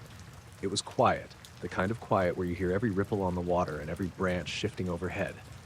That night after dinner, we sat by the water's edge, just listening. Around 11, when it was fully dark, Laura noticed something first. "Look," she said, pointing out across the loch. At first I thought it was just a reflection of a star, but then it moved. Slowly, deliberately. A sphere of light, pale yellow, about the size of a lantern, hovering maybe 100 feet above the surface. Another appeared beside it, then a third, and they kept perfect distance from each other. They didn't blink like plane lights. They didn't cast beams like a torch or boat lamp. They just glowed, steady, with this strange, pulsing quality that made the water shimmer below them. We didn't speak much, just sat there frozen, watching. They drifted from one side of the loch to the other without making a sound. Once they lowered closer to the surface and the reflection doubled itself. 3 spheres above, 3 on the water, moving together. After maybe 15 minutes, they rose higher, faded, and were gone. No trail, no noise, just darkness again. We went back to the tent without saying much. I remember lying there, listening harder than I ever had in my life, half convinced I'd hear something approach through the trees. But all I caught was the occasional splash of a fish or the wind brushing through the heather. In the morning, I was unzipping the tent flap when I realized 2 men were standing about 10 feet away. Both wore dark suits, black ties, white shirts. Their clothes looked wrong for where we were, creased but dry, like they hadn't hiked through mud or brush to get there. They didn't smile or introduce themselves. One of them, taller, with very short dark hair, asked, "Did you hear the hum?" It froze me. I hadn't told anyone what we'd seen, not even Laura's brother, who knew where we'd camped. And we hadn't said a word to each other about sound, because there hadn't been any. Laura sat up behind me, rubbing her eyes, and asked what he meant. The second man, lighter hair, no expression, repeated the same thing. "The hum. Did you hear it?" We said no, that we hadn't heard anything. They both looked at each other, just a flicker of a glance, like they were confirming something silently. Then the tall one said, "Thank you." And without another word, they turned and walked back up the forestry track. We sat there stunned. I didn't even think to grab my boots and follow until they were out of sight. When I finally went up the track, it was empty. No car sounds, no footprints in the soft mud, nothing. Later that day, when we packed up, Laura pointed out that the sheep in the field by the farmhouse were all crowded on one side, pressed tight against the fence, like they were trying to get as far from the loch as possible. Driving home, we tried to talk about it, but it felt strange, like saying too much out loud might make it worse. The only detail that stuck in my head over and over was how certain they'd been that we'd heard something, that hum. We never camped at Ative again. I was driving back from a friend's place in Alamo, Nevada, heading toward my apartment in Henderson. It was past 1 in the morning, and the road was almost empty. That stretch of Highway 93 always felt lonely at night, like you're moving through a big hollow tunnel of desert. I had the radio low, mostly for background noise, and was keeping an eye on the fuel gauge since I hadn't filled up before leaving. About half an hour south of Alamo, I noticed something odd in my rearview mirror. 3 small white lights, faint but steady, arranged in a perfect triangle. They were far back, but clearly not car headlights, too high off the ground and too evenly spaced. At first I thought it was a plane, or maybe 3 planes lining up, but the formation never shifted. I watched for a few seconds, then shook it off and kept my eyes on the road. A few miles later, I glanced back again. Same 3 lights, same formation, same distance. I slowed down a little to let the car behind me, if there was one, catch up, but nothing appeared on the road. I flipped my high beams off and on, just to see if any reflection showed up. Nothing changed. The lights were still up there, small dots in the mirror. I figured maybe it was my dirty mirror or my eyes playing tricks. I wiped the inside of the windshield at the next stop sign with an old shirt I had in the passenger seat. When I looked again, the triangle was still there. The lights never blinked or moved. Past Ash Springs, the road widens and you can see for miles. I checked my side mirrors, clear. I looked straight up through the windshield, nothing but stars. I tilted my head to see more of the sky, but saw nothing unusual. Yet, in the rear view, those 3 dots stayed fixed. I started feeling uneasy. It wasn't dramatic fear. more like the slow creep you get when something doesn't add up. I kept driving and tried not to look, but curiosity made me check again every couple of minutes. Each time, the same triangle. I pulled over at a gravel turnout just before a small bridge. Killed the engine. The night was dead quiet except for a faint hum of wind. I got out of the car and looked back up the road and into the sky. No lights, just the normal scatter of stars, a few faint clouds on the horizon, and the dark outline of low hills. I stayed there for maybe 2 minutes, scanning the sky. I even walked a little away from the car to get a better angle. Nothing. I climbed back in, shut the door, and checked the mirror. The lights were gone. I started the car again and got back on the highway. After a few miles, I risked another glance. There they were again. Same formation, same distance. They didn't seem closer or farther, just hanging back like they were tied to me somehow. I tried turning off my headlights for a second. Everything went dark except my dashboard and those 3 dots in the mirror. I turned them back on quick. I even flashed my brights at nothing, like maybe it would trigger something. Nothing happened. At one point, I slowed almost to a stop in the middle of the road. There was no traffic anywhere, hoping the lights would pass or move or change. But when I came to a crawl and glanced again, they were still there, perfectly still. Around Crystal Springs, I pulled into a dirt access road used by ranchers, drove about 100 yards in and parked. I cut the engine again. This time I left the car dark and sat there, gripping the wheel, breathing slow. The desert was silent. I tilted the rearview mirror down so it pointed at my lap. Waited. After a minute, I nudged it back up. The triangle of lights was there. My stomach turned. I got out again, a little shaky. The air was cool and smelled dusty. I looked behind me. Nothing but empty desert. Looked straight up, just stars. My eyes kept flicking between where the lights should have been and the empty sky. It felt like they only existed in that mirror. I climbed back in, adjusted the mirror one more time, and watched for a solid 30 seconds without blinking. The dots held steady, no flicker.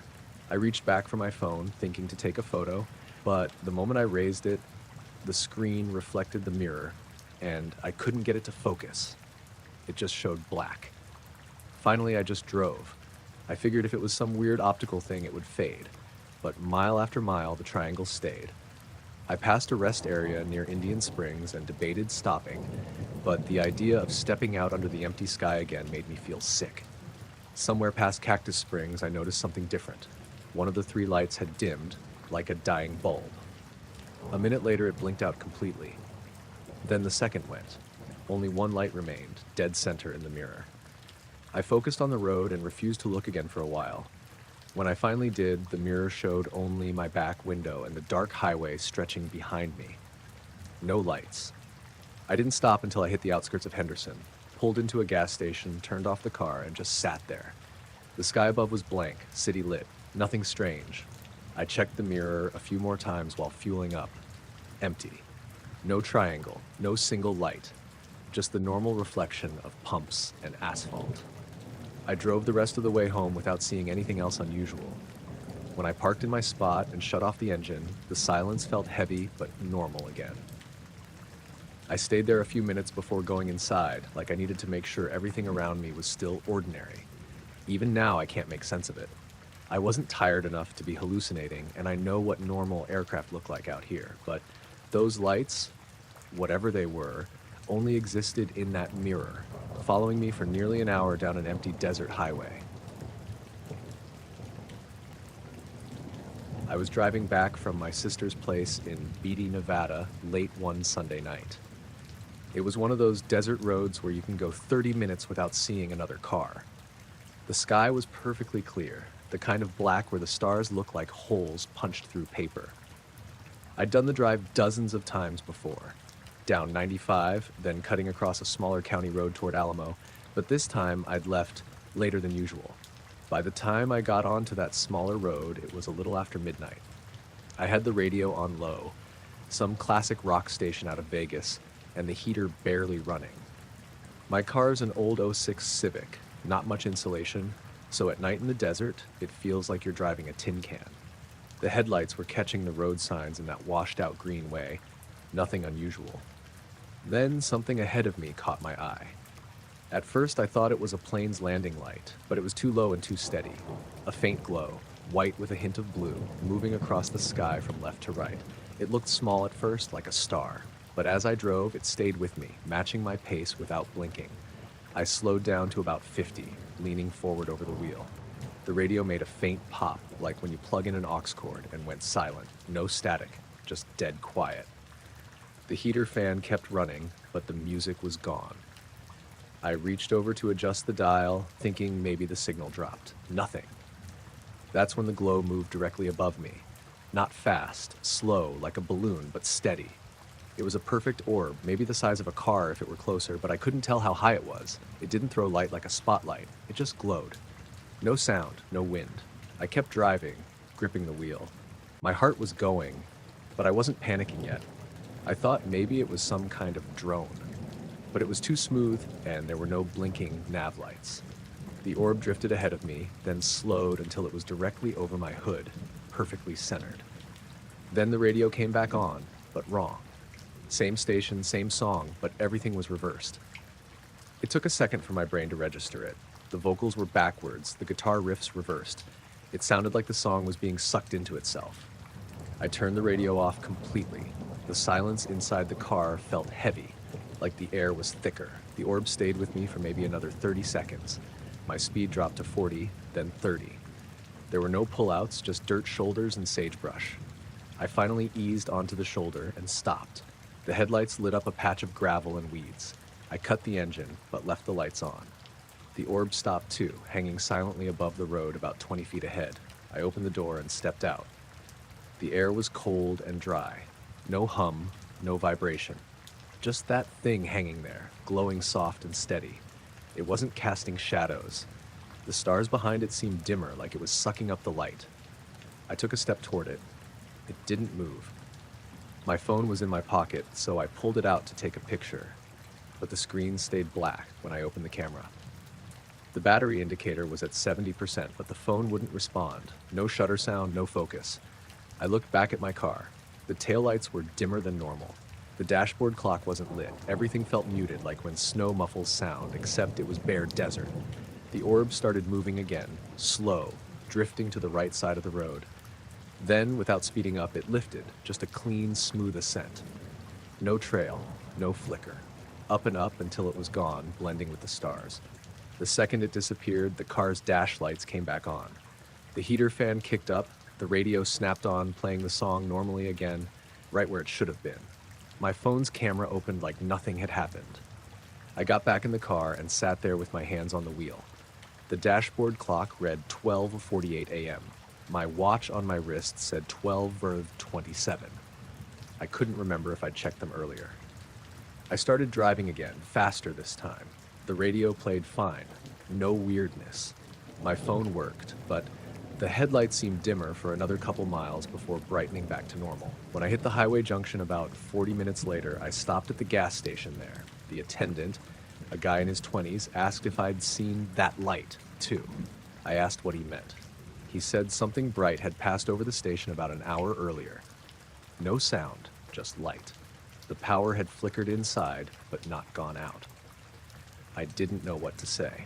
I paid for gas and drove the rest of the way home without stopping again. Everything was normal by then. The clocks matched. The car felt fine. The next day, I checked my phone's GPS log from the drive. There was a blank stretch of about 2 minutes right where I'd pulled over, like it hadn't recorded anything. No photo in the gallery either, just a black square where I'd tried to take one. I haven't driven that road at night since. I was out before dawn because that's how you do it when the weather says it might be worth a day. The forecast had been vague, gray with a chance of clearing, but the sea looked flat from the shore, a sheet of dull pewter that promised the small shoals would be visible once the light came. I'd been fishing these waters my whole life, and the bit of coast north of St. Andrews was one of those places you thought you knew. That morning, it felt like I was the only person who'd been left awake. I puttered the little Boston whaler past the rocks at the edge of the bay, keeping low to avoid the bird scatters in the kelp beds. The tide was out enough that my usual markers, the big, jagged boulder, the rusted post, were all half exposed, the waterline kissing their undersides. It was the sort of morning where small things stood out, the pattern of wind on water, a shoal of sprats rising, the way the gulls squawked and settled in different numbers. When I say small things, I mean the things that tell you whether a day will be good or not. Around 7, when the light was a flat gray, I noticed the birds. Not just fewer, but wrong. There were pockets where the surface should have been full of motion, and there was nothing. No dabble of white, no flare. The gulls were on the cliffs, not on the water. A tern passed low and then banked away as if something had startled it. I didn't feel like moving closer yet. I sat with the engine idling and had another look through the binoculars. The first odd thing I saw was on the horizon, just off the line where sea met sky. From that distance, it could have been anything, a fishing boat tied up at anchor, a marker buoy, but the shape was too smooth and too bright. It was silver in tone, like the inside of a foil packet. It hovered, not bobbing with the swell, but steady, as if someone had nailed it to the sky.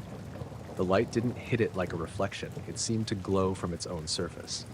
I eased closer, not because I was brave, but because that's what you do. Closer gives answers. The closer I got, the more other little things added up wrong. The air felt cleaner, like someone had turned a window in the engine room. My radio kept filling with static even though there wasn't a storm in sight. The static wasn't loud, it was a thin hiss that rose and fell with the boat's speed, like something tuned to frequency that shouldn't be there. When I turned the radio off, the hiss stopped.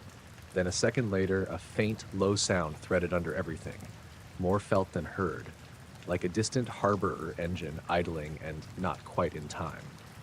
I had the binoculars up when I realized the object's reflection was missing. That's the word for it. Missing. The water around it showed the usual ripple and glimmer, but where you'd expect the silver shape's twin on the surface, there was nothing. I watched the waves slap at that place, and the surface broke as if it knew there was nothing to reflect. It made no sense. Even buoyant stuff makes a shadow and a double in the sea. The ripples would catch it, but the water acted like the light never reached it. I slowed until the motor was just a soft purr. I could see the object now as a loose, silent oval, maybe the size of a small trawler, but without any hull or mast, just a shape suspended a few meters above the waves. No wake, no heat shimmer, no birds circling it. It was motionless like a buoy, but suspended above the surface in flat air that smelled of salt and nothing else. The binoculars made it fringe and close. I could see lines on its skin, but no bolts or seams, a continuous sheen, dull, like tarnished chrome. I thought about turning back then. I don't like things without names, and this was a thing without a name. I thought of home, the kettle on the stove, Maggie asleep with the radio. Then I thought, sod it. I'm a curious man. I brought the boat in nearer until the bow pointed toward it, and I left the engine in neutral so I'd drift. That's when the tide did something I'd never seen. The water that had been sitting low around the rocks started to move inward in a way that didn't match the swell. It wasn't a wave so much as a pulling, a broad shoulder of water that came in fast, faster than the charts said it should. The kelp beds that had been waving lazily were suddenly knitting together, then stretching as if someone had gathered the sea by the hem and dragged it. The rocks I'd measured for years went under so quick the whole boat shuddered and brushed against a patch I'd always kept clear. It was fast enough to make me curse and throw the engine into gear to keep a little movement, but I didn't want to rope the boat around anything. My hands were slick, my heart was up around my throat. The surge wasn't the usual trick of the channel or a gust. It felt deliberate. And while the sea moved inward, the silver thing stayed where it had been, calm, detached, like a ceiling lamp over a kitchen sink. I'd been in storms that made fine men pray, and I know how water remembers the moon, but this had none of that rule set. The tide rose along the whole little bay, neat as if someone had flipped a basin. The gulls took to the wind in a long, trying flight, their calls sharp and staccato. The radio crackled back to life when I'd flicked it on for a second. No voice, just the thin hiss again, and the low sound under the engine hummed in my teeth. I put the binoculars up once more. The silver thing was the same, but the lack of reflection sat in my head like a missing brick. I scanned the surface around it, expecting to see some distortion, a slick of oil, but nothing. The water looked right apart from the lack of twin. When I lowered the binoculars, I felt the air shift like a draught in a closed room. The sound under the engine vanished at that same moment, and the whir of my motor seemed brash and intrusive. Then, in the next breath, the silver shape dimmed, not like switching off, but shading down, as if someone had folded a curtain over it. The field of light around it softened into the normal gray of the sea and sky. You know when the sun goes behind thin cloud and everything turns polite? It was like that. And the second it softened, the tide stilled, as if someone had set a hand on the water's back and told it to stay. The quiet that descended wasn't the calm of a day ending, it was hollow. The low hum never came back. The only noise was the slap of little waves against the hull. And even that sounded wrong, too crisp. I didn't see it vanish. One blink and the object wasn't there anymore. There was no skid of motion, no upward streak. One blink, and my binocular field showed only the regular dull horizon and a band of white where waves broke further out. I found myself laughing once, a short, sharp laugh that came out of me without control. It felt like the sort of laugh you make when you've let fear uncork and don't know what to do with it. I told myself I'd imagined the whole thing. Maybe a reflection from something farther off, a hallucination from a long night and little sleep. Maybe the radio static and the tide were unrelated. Maybe. I didn't stay to prove any of those maybes. I tightened the engine and kept a hand on the wheel until the little bay was behind me. The houses along the seafront were empty and dark when I came in, the net drying racks stacked like ribs. Maggie was on the table with a pot of tea boiling over and a bowl for my boots. She looked up and said my name like she'd expected me to come in messy. She always did, the way wives know the shape of their men. I tried to speak normal, but my words kept catching. At home, I scrubbed salt off my face and the back of my neck, put the kettle on, and tried to make sense of the morning in my head between sips. I told her about the birds, about the sound, about the shape. She listened and asked the sensible questions. Did I see any markings, any heat, any craft? I answered as best I could. She asked if I'd gone too close. I said I'd kept a distance. I said I'd never seen a tide move like that in my life. By noon, the light had changed. The sea looked like a different thing. Blue and willing, people out on the promenade with dogs. Someone was walking the line where the water had rushed in, picking up shells and laughing because the morning had been chilly but clear. The bay looked ordinary in that way that worries me most. The world goes on, steady, with or without an answer. I told the harbor master when he came by that afternoon because that's what you do. You tell a man who keeps a book. He nodded and scratched at his beard, asked me to note the time. He said he'd heard nothing on the VHF. He said he'd had calls about a strange fog bank 2 miles out the week before, which had been gone by noon. He said a lot of things like men who are used to things that aren't right do, understandable, plausible, and then nothing that closed the circle.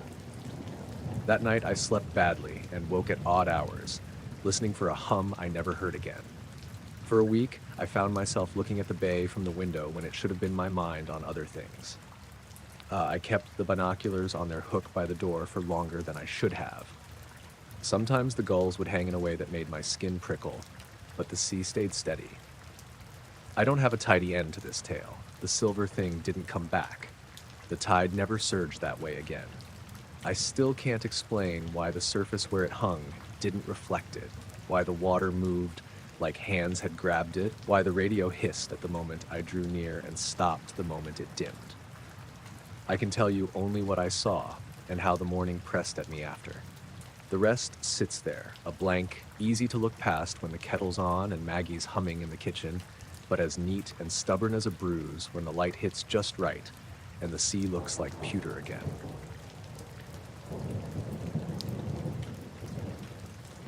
I was up before the sun, like I always am. Name's Ewan McLeod, and I've been farming a small patch outside Aberdeen for most of my life. Early mornings aren't unusual for me, but that one was different. It was just starting to get light, pale blue streaks cutting through low clouds, and the mist was still heavy over the barley fields. The air had that damp iron smell you get near the river in spring. I just finished filling the water troughs when I noticed it. At first, I thought it was a trick of the fog, a reflection off some old tin in the barn maybe. But no, it wasn't on the ground. There it was, hovering maybe 50 feet above the field near the north fence. A perfect disc, metallic, reflecting the dim light in a dull gray-white shimmer. It didn't move like a plane or a drone. It just hung there, silent and somehow solid. I blinked and rubbed my eyes. I've seen plenty of strange things in the sky. Geese in weird formations, the odd weather balloon. But this was different. It didn't drift or sway. It just stayed in one spot, not affected by the morning wind. I grabbed my binoculars, thinking maybe it was some experimental aircraft, but there was nothing else around it. No wings, no markings, no tail, no noise. I reached for my phone to call my neighbor, old Colin, because I figured, well, I'd seen enough weird things in my life to know that people aren't supposed to see something like this alone. While I was dialing, I turned back to the field, and it was gone. The disc had just disappeared. Panic didn't hit me immediately, just this heavy, almost physical confusion. I walked toward the field, thinking maybe it had landed or that just misjudged it. The barley looked normal, swaying with the breeze, until I stepped closer. There was a circle where the grass was flattened, pressed down in a near-perfect disc. It wasn't torn or broken, just pressed. Smooth, like someone had laid down and rolled out over it. I crouched, running my fingers over the stalks. No footprints, no tire tracks, nothing to suggest it was anything terrestrial. I took a deep breath, trying to calm myself. Maybe it was frost settling oddly, but the circle was too clean, too precise. I called Colin again, voice shaking a little. He answered on the second ring. "Colin, you awake? Ewan? It's early. What's up? You've got to come see this field. Now, north end by the fence." There was a pause, then a grumble. "I'll be there in 10 minutes. Don't touch anything." I hung up and waited, pacing along the edge of the field. Every so often I'd glance up, half expecting the disc to return, but the sky was empty, just fog and streaks of early light. Colin arrived, slow, his old pickup crunching over the frost-hardened ground. He climbed down, scratched his head, and followed me to the circle. He looked at it, blinked, and muttered, "Well, I'll be." "Seen anything like this before?" I asked. He shook his head. "Not outside stories my granddad told, crop circles, bits of metal in the sky, but nothing real." We stood there for a few minutes, silent, just watching the morning light make the dew on the flattened barley sparkle. I kept glancing toward the horizon, half expecting the disc to reappear. Nothing. "What's odd," Colin said finally, "is that the frost on the edges is untouched. Only the circle's smooth, like someone pressed it deliberately. No other marks." I nodded. My mind kept flipping through possibilities. Helicopters, small aircraft, some farmer messing about. But the silence, the perfect shape, the way it just vanished before I could get a proper look, none of it added up. By the time we'd measured it roughly, taken a few photos with my phone, and compared notes, the sun had risen fully. The mist was lifting, revealing the rest of the field and the low hills beyond. The disc was nowhere. No sound. No trace in the sky. We tried rationalizing it as much as we could while walking back to the farmhouse. Maybe it was an experimental drone from the university, some kind of weather monitoring thing. But drones don't hover so large, so solid, with no noise. And the flattened circle, nothing man-made would do that so cleanly without leaving evidence. I kept looking at the photos on my phone. The circle was visible, slightly brighter where the sun hit the frost differently. Nothing else. I showed them to Colin, who just shook his head. "I can't explain that, Ewan. Don't think anyone else will either." For the next few days, I couldn't stop checking the field. The circle stayed exactly as it was, the barley slowly rising back up, but still showing the imprint if you looked close. No more lights in the sky, no more hovering discs. It was as if it had been a momentary anomaly, gone as quickly as it appeared. I mentioned it to a few other farmers in the area over the week. Most laughed it off. One old bloke swore he'd seen similar in the 60s near Aberdeen. None could offer any explanation. I keep the photos on my phone. Sometimes I look at them and wonder if I imagine the disc itself, even though the flattened circle is real, undeniable. I've gone back to that part of the field many times. Nothing else happens. But every time I do, I feel that same quiet, that pause in the morning where the air feels like it's holding its breath. It wasn't terrifying, not in the traditional sense, just wrong, out of place, the kind of wrong that leaves your mind running through explanations and coming up empty. I farmed this land for decades, and I've seen all sorts of things. Fog that rolls in like it's alive, strange cloud formations, flocks behaving oddly, but nothing like that morning. I can't explain it. I don't know if anyone can. And yet, I'll keep an eye on that sky and that field every morning I can, because if it ever comes back, I want to see it with my own eyes again. I first heard the hum late one night in February. The Isle of Mull is quiet in winter, especially where my cottage sits above the cliffs near Carseg. I'd been living there for a few years, working part-time at the ferry terminal and doing odd carpentry jobs. That night, I'd just finished sanding a door and stepped outside to shake the dust off my jumper. The air was cold, the kind that makes your breath hang for a moment before drifting off. I noticed the hum right away.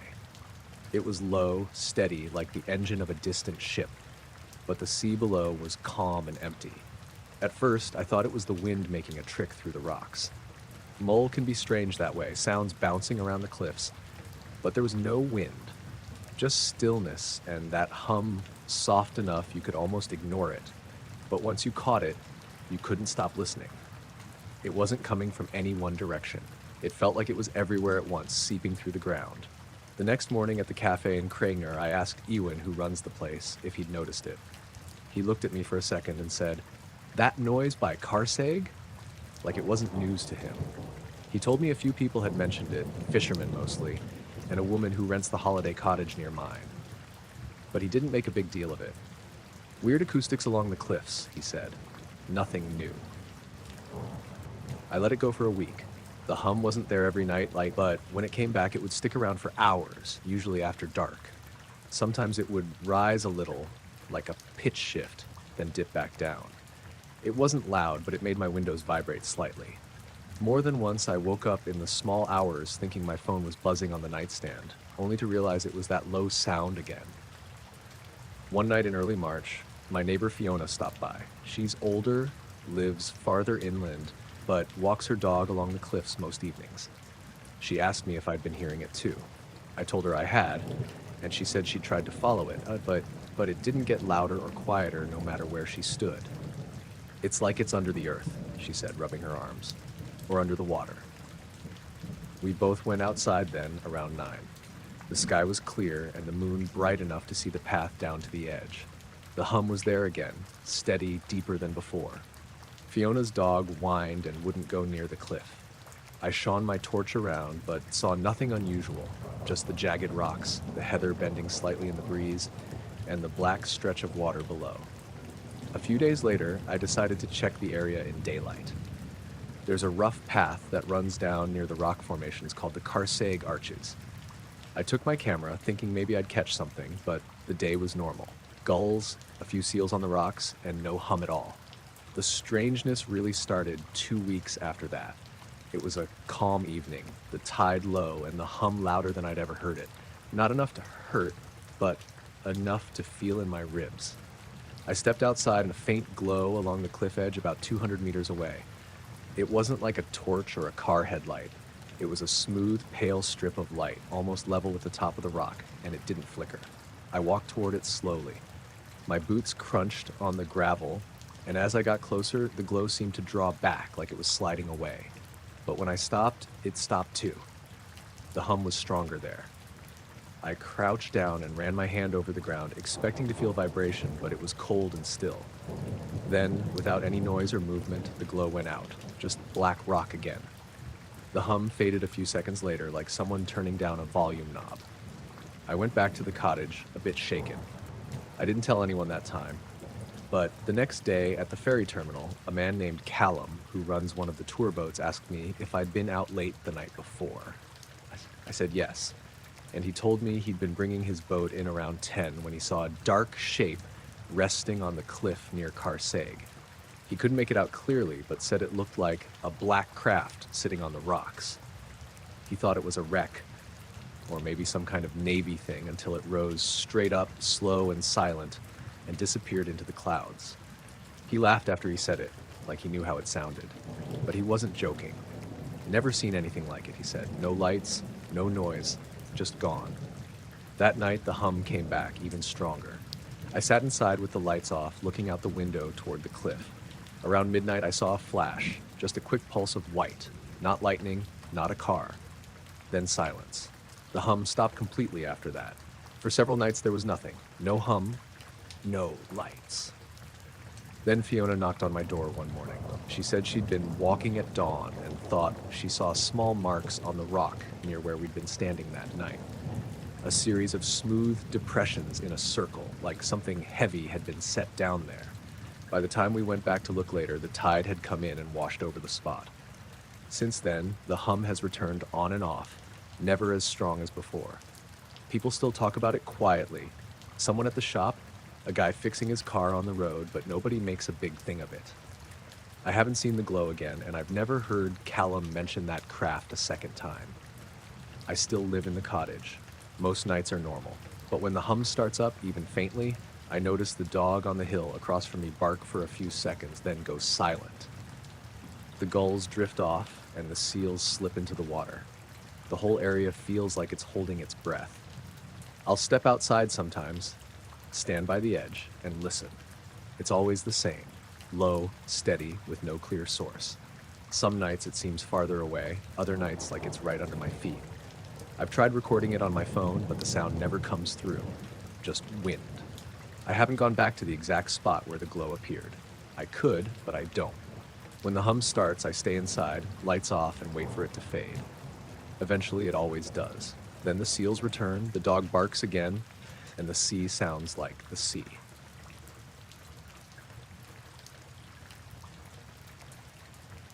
We were hiking out past Queen City Summit, near the edge of the Nevada Test and Training Range. Not on the base itself, obviously, but close enough that the signs got real serious. Bright yellow metal ones with warnings about deadly force and hidden sensors. We weren't trying to mess with anything. We just wanted to camp for a couple nights, stargaze, maybe catch a glimpse of something weird.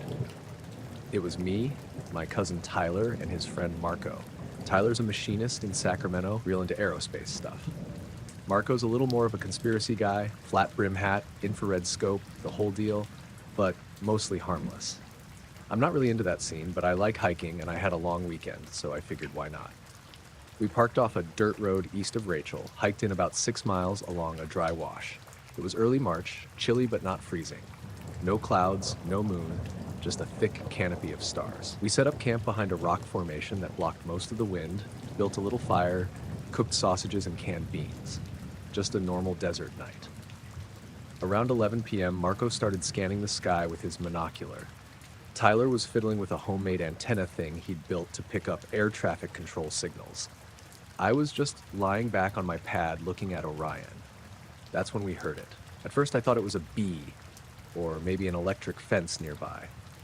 Just a soft buzzing, kind of high-pitched but mechanical. It wasn't coming from the ground.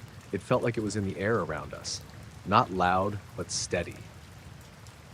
Tyler sat up and said, "You hear that?" Marco nodded but didn't say anything. He was already pointing the monocular up toward the ridge behind us. I stood and looked too. At first I didn't see anything, just stars.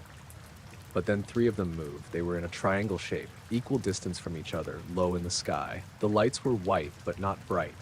Dimmer than aircraft strobes. They didn't blink, just hovered there, totally still. Then the buzzing got louder. Not dramatically, just a notch higher, like an old fluorescent bulb kicking on.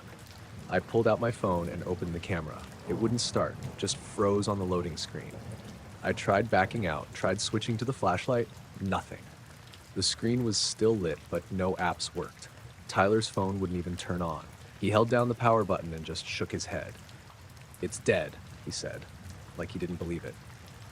Marco had a little hand crank flashlight. He turned it on and pointed it up, just to see if it would reflect anything. The second he did, the buzzing stopped.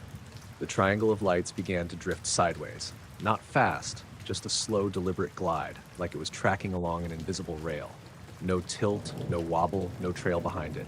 We watched it move for maybe 20 seconds, and then it vanished. Not like it zipped away, Not like it dimmed out, it just blinked off. Gone. The buzzing didn't come back. The stars looked normal again. We stood there in silence for a long time. Nobody reached for their phone again. Eventually, we sat by the fire. Nobody said much. Marco went into his tent early. Tyler just poked at the coals and kept glancing at the sky. When I finally crawled into my sleeping bag, I checked my phone again. It was fine. Battery at 82%, apps working. Photos, flashlight, everything. I didn't sleep much that night. Next morning, Marco said he'd tried to take a picture too. Claimed his screen went green and made a clicking noise before shutting off. His phone wouldn't boot until we were halfway back to the car. We didn't report anything. Not sure who we'd report it to anyway. All I know is we saw something, and for whatever reason, none of our gear worked while it was happening. I was assigned to the Lordsburg station out in New Mexico, which covers a stretch of the high desert west of Las Cruces. That was back in 2016. Most of our shifts were long and quiet, just miles of sand and scrub with the occasional group coming through or a busted truck we had to check out. My name's Ramon Diaz. I'd been on the job about 6 years at that point. I worked mostly nights, running surveillance from the mobile towers or monitoring the FLIR feeds back at base. Nothing fancy. A couple pan-tilt zoom cameras mounted on extendable masts, tied to thermal and IR. We'd park them on ridges and let them scan the desert in wide arcs.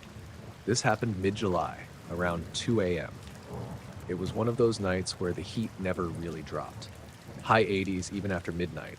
No breeze, just the kind of dry air that sticks in your throat. I was out with my partner, Alex Trujillo. We were manning one of the forward towers up near Animas. Pretty flat land out there, broken up by low ridges and arroyos. Nothing but creosote and hard-packed sand as far as you could see. We'd set the tower up around dusk and parked the truck in a cut just below it. Most of the night was uneventful. A few jackrabbits, a small group trying to move northeast. We called it in. A team picked them up easy. After that, it went dead quiet again. Around 2:10, I was watching the IR feed while Alex was in the truck catching some rest. The camera was scanning east, low on the horizon, just tracing the slope of a shallow wash. Then it pinged something, a heat source, coming up slow out of the dark. I figured coyote at first, or maybe a mule deer, but it wasn't right. Whatever it was standing, upright, walking, and it was hot. Not body temp warm, but white hot on the feed, like it had just come out of an oven. At first, it was just a shimmer in the distance, hard to make out, but as it moved closer, maybe 200 yards from the lens, the shape became clearer. 2 arms, 2 legs, head forward. Human-shaped, no question, but off. The proportions were wrong, legs too long, arms hanging low, and it didn't move like a person. No sway, no bounce, just smooth. I tried to lock the camera, but the auto track froze. Screen flickered for a second. When it came back, it was closer, way closer. It had covered 100 yards in what couldn't have been more than 2 seconds. I backed out of the zoom, thinking the system was glitching. I checked our secondary feed, the wide angle. Nothing there. The regular night vision cam wasn't picking it up, only IR. I radioed Alex to get up. I said, "You need to come look at this." He didn't answer right away, so I ran back to the truck, maybe 30 feet from the base of the tower. He was sitting up, rubbing his face.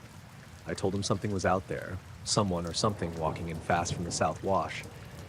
He followed me to the monitor, but by the time we got back, it was gone. Just gone. We rewound the feed. There it was. The shape moving up from the edge of the frame, heat signatured, glowing like steel. Then, just before it would have come into full view of the secondary cam, it stopped. It crouched. That was the only way I can describe it. Like a squat.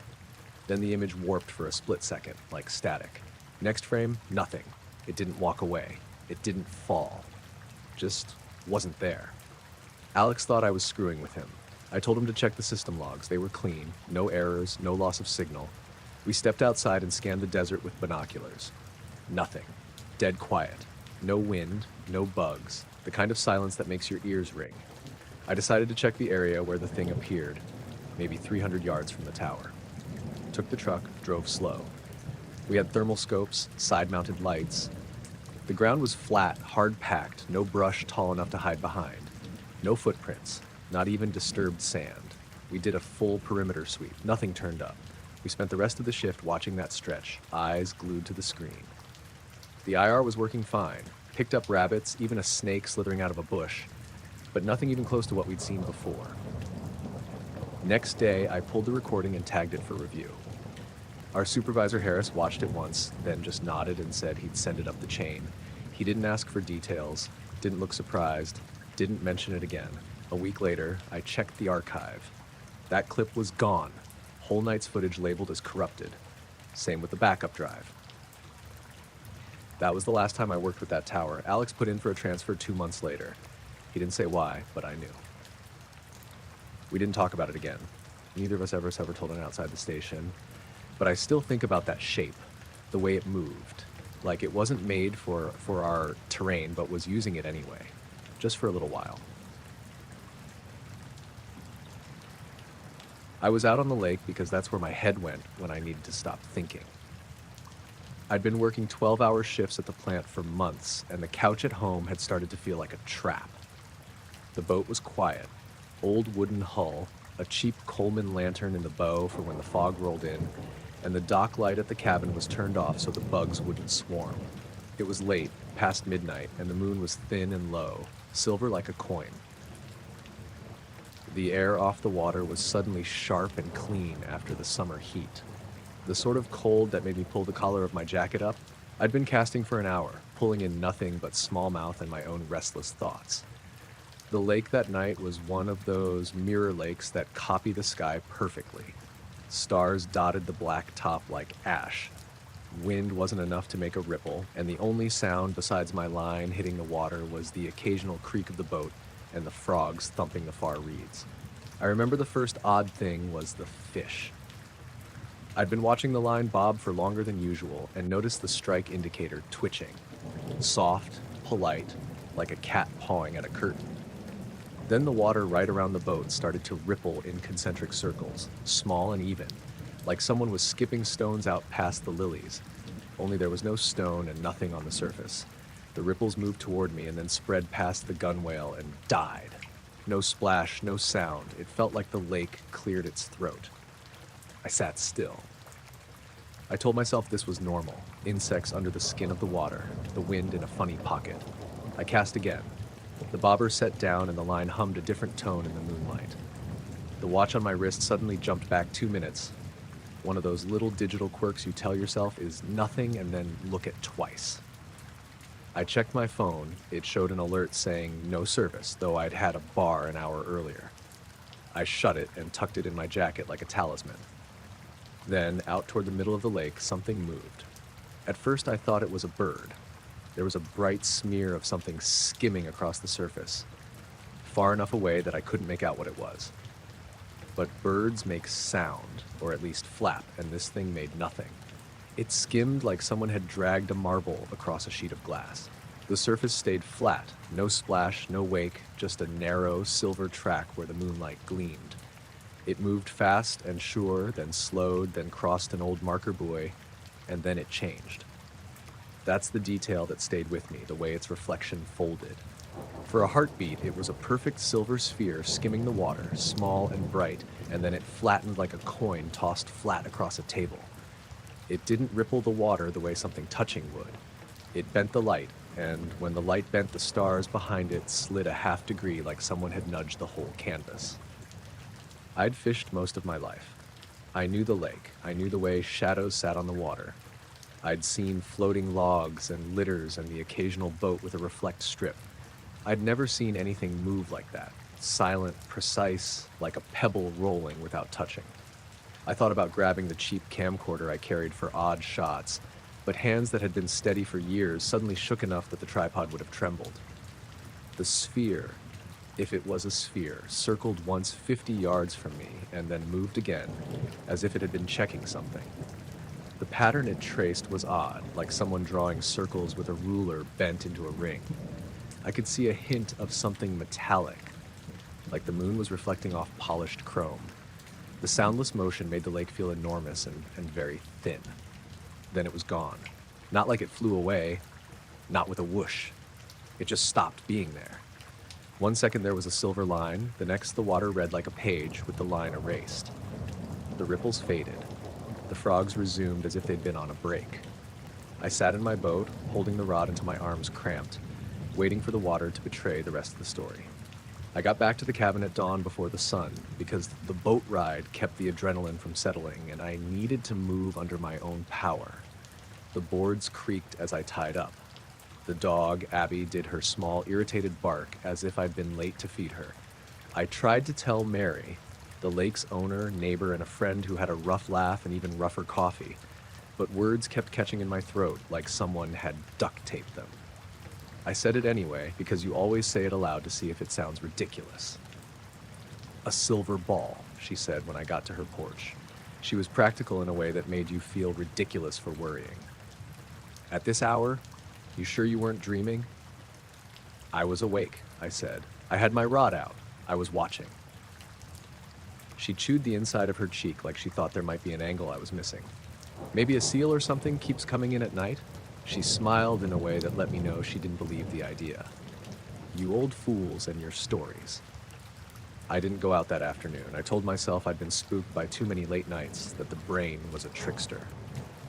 But curiosity doesn't like to be snuffed by logic, so I went back out 2 nights later with the camcorder and a thermometer, and the thing I've always had, stubbornness. I sat in the same spot, the same light, and watched the middle of the lake like a blind man might watch for the sound of a door. There were other oddities. The pressure on my ears dropped twice, like we were in a plane for a second, and then back. My watch again slipped time like it had been nudged. My hand brushed the metal of the rod, and it felt slightly warm, not like it should in the cool night. Wood smoke from a distant house curled across the far shore and smelled of someone grilling too late. The water hummed in a way I couldn't place. At 11:48, the camcorder's LED flashed a battery icon. I swapped batteries, annoyed, then swore when I rewound earlier footage later and found a 30-second block missing. The tape had a gap like it had been cut. The camcorder didn't look tampered with. The casing was intact. The tape showed an image of the lake and then a jump, like someone erased a sentence from a paragraph. A week passed with nothing. I told less and less to Mary because her laugh had a way of stretching the thing smaller until it felt like an imagination failing. Around the same time, I noticed a car parked at the edge of the road by the tree line most mornings. Black, older sedan, no one visible.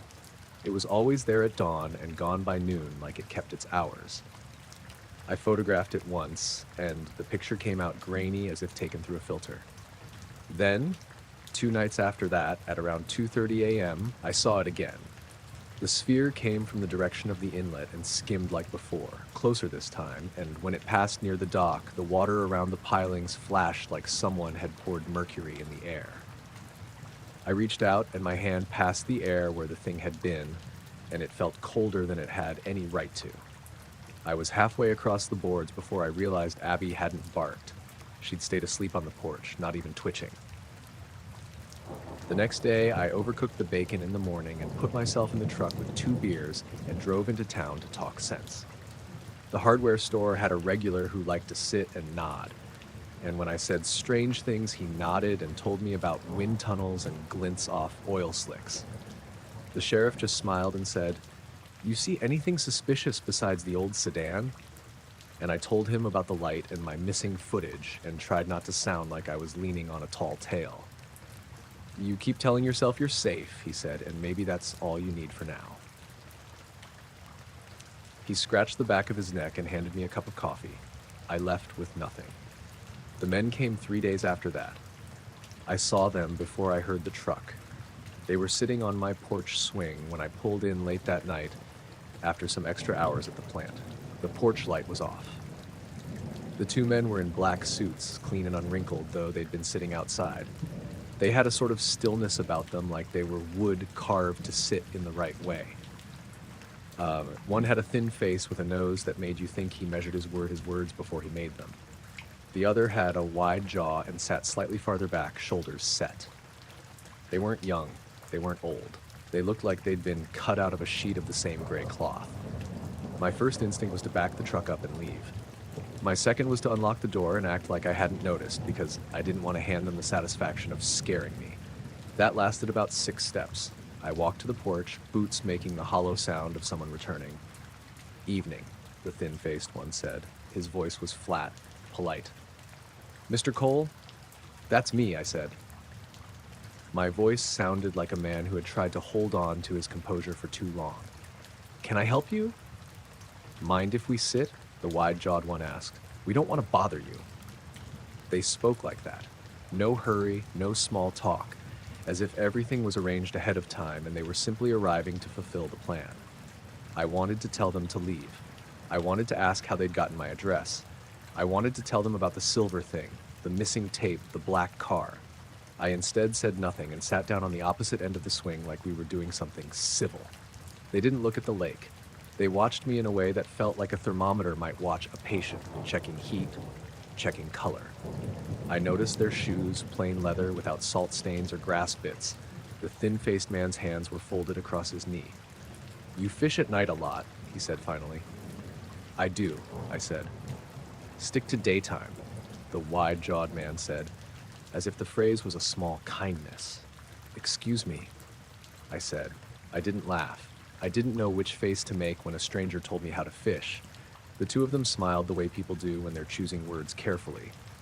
There are elements that are more active at night, the thin man said. It's safer to be out in daylight. I understand, I said, and the words felt wrong in my mouth. I wanted to ask who they were, which agency, where they were from, why they were telling me this like a neighbor giving me a weather tip. But the thin man had a small silver card in his hand, and when he slid it across to me, I looked at it like a passerby might peer through a window. The card had an emblem and a reference code, no department I recognized. The numbers looked neat. Who are you? I asked finally. We're researchers, the wide man said. Field sampling.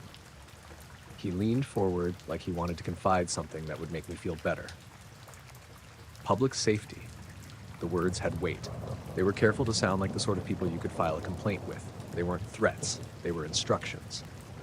If there's something out there bothering you, tell us, the thin man said. We can help document it. There's no need to be in harm's way. I've seen something, I said. A silver thing. On the water. The sentence cut off like a torn rope. It doesn't make sound.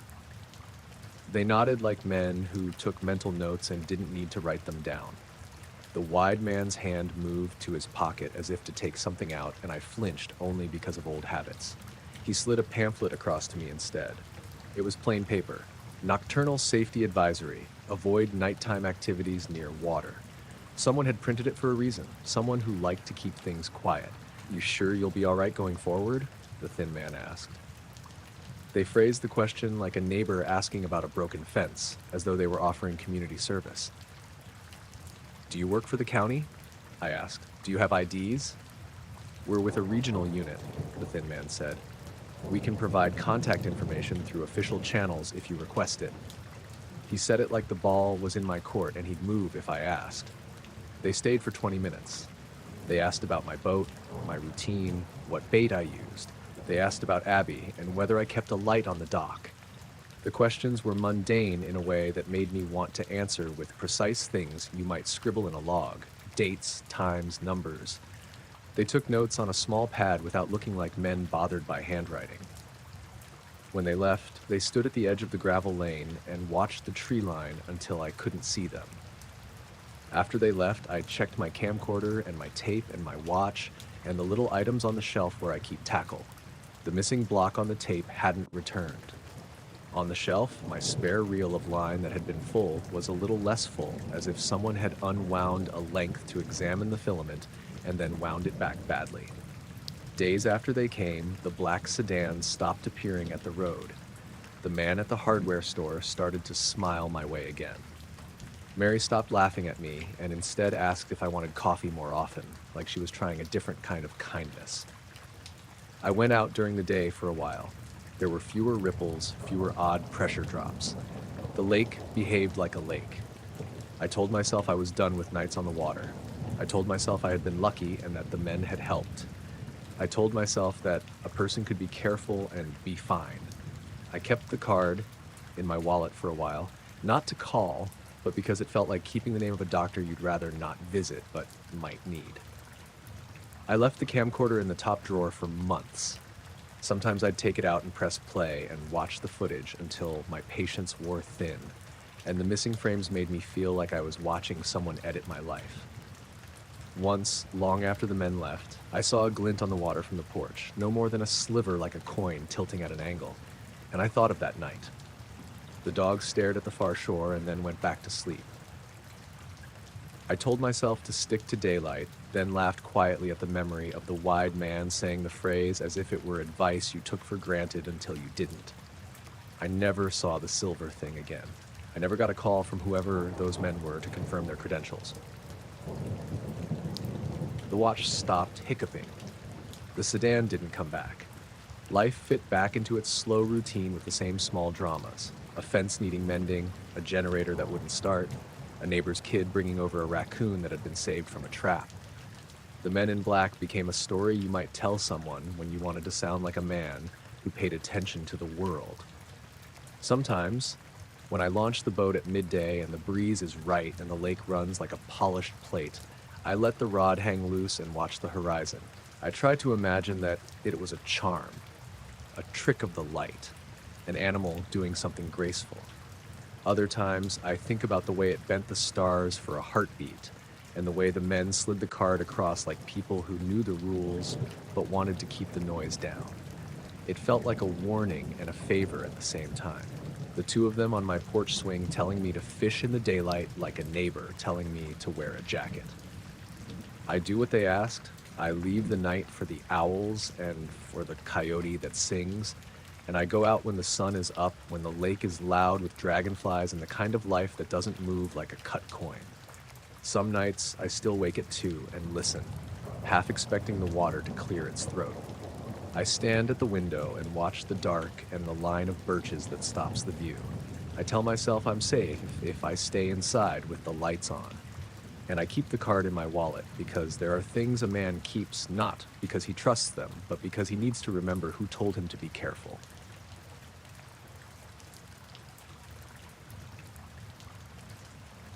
I was cutting through a stretch of back road between Kayenta and Page, real empty country, red rock and dust, nothing but scrub and sky.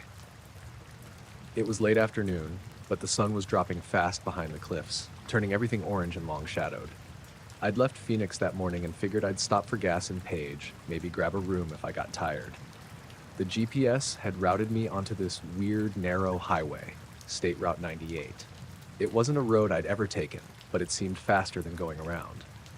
My signal had cut out an hour earlier, but the map was still loaded, so I just kept going.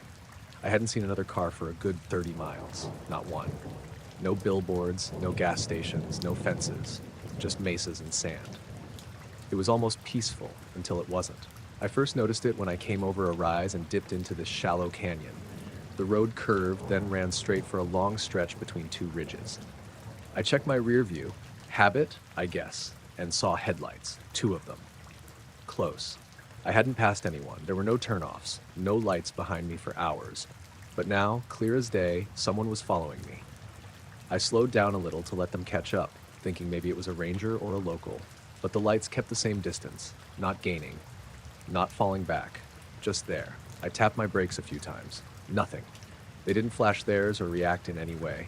The weirdest thing was I couldn't see the car, just the lights. Bright like high beams, but not blinding.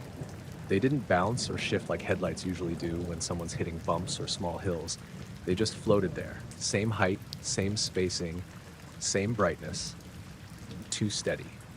After a few miles of this, I figured maybe it was just a trick of the road. Maybe there was a truck on a different highway behind me, and the angle made it look like it was tailing me. I decided to pull over and let it pass. There was a gravel shoulder wide enough to stop, so I eased onto it, threw on my hazards, and waited. The lights kept coming. But here's the thing. When I looked in the side mirror, I didn't see anything. The rear view still showed the lights, but the side mirror, just empty desert. I even leaned out the window a little to check. Nothing there. That's when I realized there was no road behind me.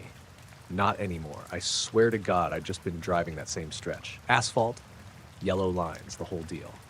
But when I look back now, it was just scrub and rock. No pavement, no tire marks, just open land. I thought maybe I'd turned without noticing, like there'd been a split in the road. But no, My tires were still on asphalt. I even opened the door and stepped out. The wind was picking up, carrying that dry, hot smell you only get out there. I walked a few feet behind the car. No road. It didn't make sense. I should have been able to see it stretching back at least a few hundred feet, but it just wasn't there.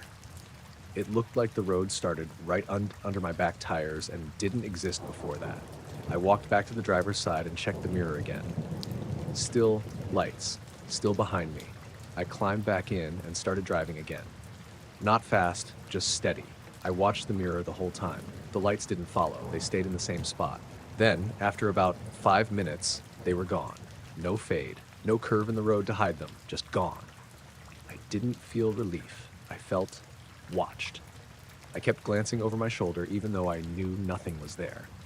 Another few miles passed, the sun was nearly down now, and the whole desert looked flat and gray. That's when my headlights flickered. Once, twice, then stayed on. I tapped the dash, probably just a loose wire, I figured. The rental had been making a weird sound since I picked it up. A minute later, the engine made this soft whining noise like it was straining. RPMs dipped. The whole car jerked once, then smoothed out. That's when I saw movement up ahead. Something crossed the road. Quick, low to the ground. I only caught it in my peripheral vision. It might have been a coyote, but it didn't move like one. It didn't run. It sort of glided. I slowed down to look, but there was nothing. No prints, no shape disappearing into the brush. The air felt weird, heavy. Not hot anymore, just thick. Then the static started. It came through the speakers, even though the radio was off. Just a low hiss, barely noticeable, but rising. Like a storm was nearby. I turned the knob, nothing changed. Tried to shut the stereo off completely, but it didn't respond. The hiss kept building until it suddenly cut out. Silence. That's when I noticed the sky. It wasn't dark yet, not fully, but the stars were already out, except above me. Directly overhead, there was this perfect circle of empty sky.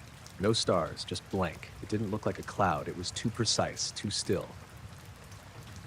I kept driving. A mile or two later, I saw lights again, but not behind me this time, off to the side, maybe half a mile out, floating low over the desert. 2 of them, close together, moving slow. I figured it might be a drone or a tower, but then they split. One went left, one went right. Both rose at the same time, then dropped in sync, then vanished. I pulled over again. I needed to breathe.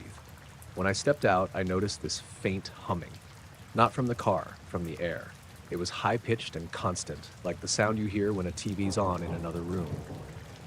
I stood there for maybe 30 seconds, and then I heard something behind me. A soft crunch. I spun around. Nothing. Another crunch. Closer.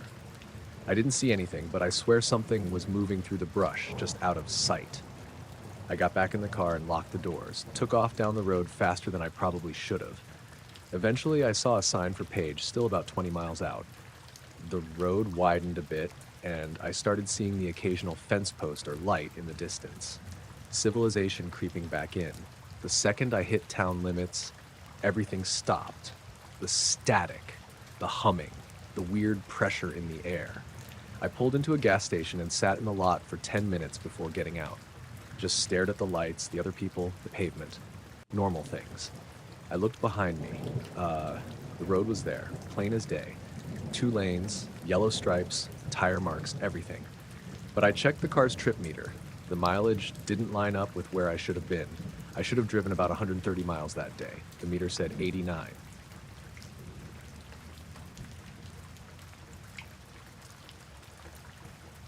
I was halfway through the last cold beer when Gus stopped mid-chew and stared up. We had the little patio light on and the sprinkler set to the front lawn, the kind of late summer night that makes your skin feel like it's holding on to the day. My wife was at a friend's and I'd promised myself a quiet hour outside before collapsing into bed. Gus, boxer mutt, ridiculous paws, the only dog I've ever known to snore like a tractor, was stretched on his back next to my chair, legs in the air, the way he always was when he was absolutely content. He froze like someone had hit pause on him. His ears went straight up. I tipped my head and followed his line of sight. Above the maple at the end of the yard, the stars looked wrong. Not brighter, not dimmer. Wrong the way a misplaced note sounds in a familiar song. A handful of them were no longer fixed points. They were sliding, slowly together like leaves drifting on a stream. The cluster moved as one. a tidy group, and it crossed the sky as if it had a route it'd practiced. At first, I thought it might be satellites. I've watched those slow chains before, phone constellations, I think, the neighborhood kids used to call them, but these weren't linear. They kept roughly the same distance between each other, like they were keeping formation, and they moved in a curve that was too smooth to be aircraft at that altitude. The motion wasn't quick. It took maybe 3 minutes for the cluster to drift from the maple over toward the old radio tower to the south. When it stopped, the group sat in a new arrangement, one of those small, dumb rearrangements that makes your eye expect something to match, and it doesn't. Gus didn't budge from his belly. He nosed his head under the porch step and wouldn't come out even when I whistled. That was the first real skin prickle moment. My dog, who will fetch a lawn chair for an audience, refusing his own yard.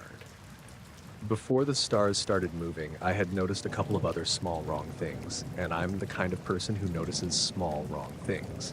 The radio in the kitchen that sits on the window shelf and plays oldies all the time had given a single thin burst of static that sounded almost like a voice, and then went quiet as if someone had taken the station away. The digital clock over the stove blinked 11:07, then skipped to 11:10 when I went in to get another beer.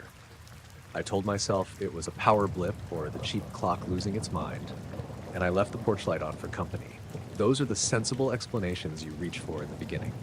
The dogs in the neighborhood went from their usual evening barks to a kind of high, single note, and then nothing. I noticed that because across the fence, old Mrs. Fenley's terrier, the one that yaps at our cat, usually keeps tenacious hours, and that night he cut off the same second Gus stared. The sounds snapped off like the world had been muted a notch. The breeze that had been moving the maple leaves died out. The night pressed closer, lighter somehow. The stars shone plain. Then that handful of them glided. I tried to get a photo. I've got a decent phone, newer model, and it usually handles night sky pictures better than I do. My thumb fumbled and my screen filled with a little spinning circle of loading for a beat, and then the camera app closed. I opened it again, and the image I took came out like a smear. More like someone had taken Vaseline to the lens than anything actually captured. Same thing when I pointed Gus's little LED collar at the sky. The collar made a weak halo on the porch wood, but did nothing to the moving points above. The stars didn't respond to light. The cluster paused, and then, without looking like they accelerated, the stones in the sky shifted again and rearranged themselves into a line that wasn't a line, and then a compact shape, not a picture I knew. They settled like someone had set them down with a finger. I felt the urge to stand up and call somebody, because that's what you do when your brain wants proof. But I also felt the opposite urge, to stay perfectly still in the middle of a familiar backyard and watch what your eyes were telling you. My watch, cheap wristwatch, battery a year old, showed 11:14 when the stars began moving, and because I compulsively check it in a night like this, 11:17 when they stopped. I remembered the radio clock skipping earlier, and I told myself the watch was wrong. Later, I checked the microwave, and it said 11:14, and the app on my phone, once it stopped gyrating, agreed. Time felt one of those elastic things for a minute, the way a dream stretches an hour into a second.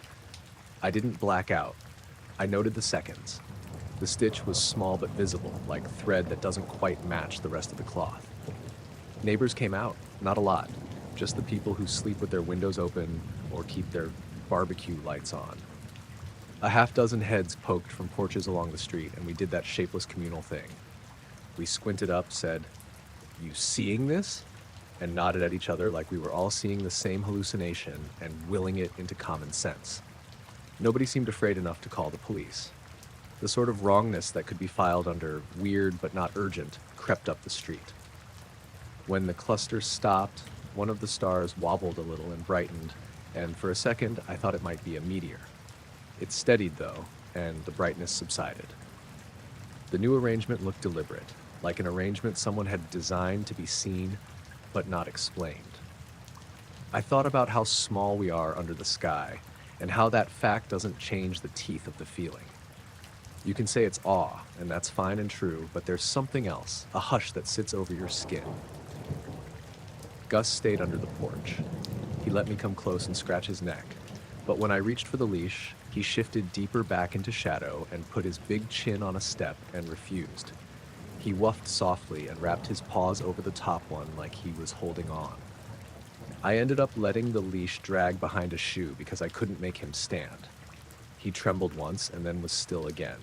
He looked at me like he was deciding whether or not to trust his person. I decided to go next door and ask Mrs. Fenley if she'd seen anything. On the walk over there, the streetlights blinked in a pattern, one small blink every 3 seconds, then steady. The light pattern made me think of an old theater sign. She opened her door and let me stand in the porch light, the kind of solid lamp that made everyone's faces too white, and when I asked if she'd seen it, she nodded, slow. "They were moving," she said. "Not like anything I recall. My Harold," she tapped her chest where she keeps his wedding ring in a pocket. "He called it a dance, said not to worry." She paused, like she'd reconsidered something unsaid, and then added, "But Rufus wouldn't go out to pee all night. Wouldn't even look at the yard." Her terrier was, she said, trembling in a corner behind the fern. I told her Gus was on my porch, and she seemed to think that made sense, as if animals were tuned into a channel we barely hear. We went back to our yards. The cluster had rearranged again into a pattern I didn't have words for, like a constellation someone had redrafted for a different sky. My phone on the kitchen counter finally got a text from my sister. "You outside? My feed is wild." And when I opened it, there were a handful of clip messages from other friends saying they'd been watching too. Not everyone had seen them. Not everyone wanted to talk about it. The ones who did used a lot of the same phrasing, like a handful moved together. The dogs went funny. I tried to get more pictures. The second attempt, the camera app behaved like it had something loaded. It didn't want to show me. A buffer loop of black frames and one where a pale smear crossed the image and then the file corrupted. I uploaded the corrupted file to a cloud thing on autopilot and the upload failed. It was small, inconvenient technology failing, but it always feels like proof's the first thing to go when the world flexes. By midnight, the neighbors had drifted back indoors. Lights turned off one by one. Music behind windows started up again. The street resumed its quiet, the air a little cooler than before. Gus stayed under the porch. I brought him a blanket from inside and set it down near his head. He let me lay it and then folded himself deeper into the shadow.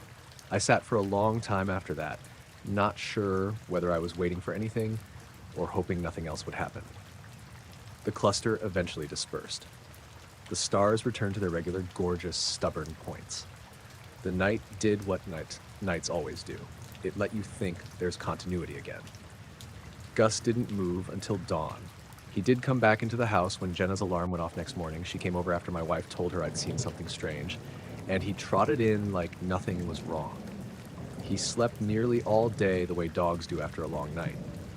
I did what people do in these situations. I told the story in pieces to Mrs. Fenley, to Jenna, to a coworker who raised his eyes and said, "Huh, weird," and then to my wife when she came home that afternoon. We walked the yard at dusk the next night, us all looking up, and nothing repeated. The maple's leaves turned, the streetlights hummed in their usual way, and the sprinklers kept to their schedule. There's no tidy ending. Gus will sleep on the porch sometimes now when the evening smells like rain, but he never stretches fully out under the stars like he used to. He keeps one eye open, and if I glance up at the sky and see a pattern that's just slightly off, one that might be a plane, or might be a group of satellites, or might be nothing, my first instinct is to hunch my shoulders and call him in. The memory of the stars moving stays like a small ache in the back of my throat, easy to ignore until something else nudges it. I make coffee in the mornings, check the clocks, and go to work. Life holds its edges in place. The dog lies under the porch and watches, and that feels like reason enough to look up.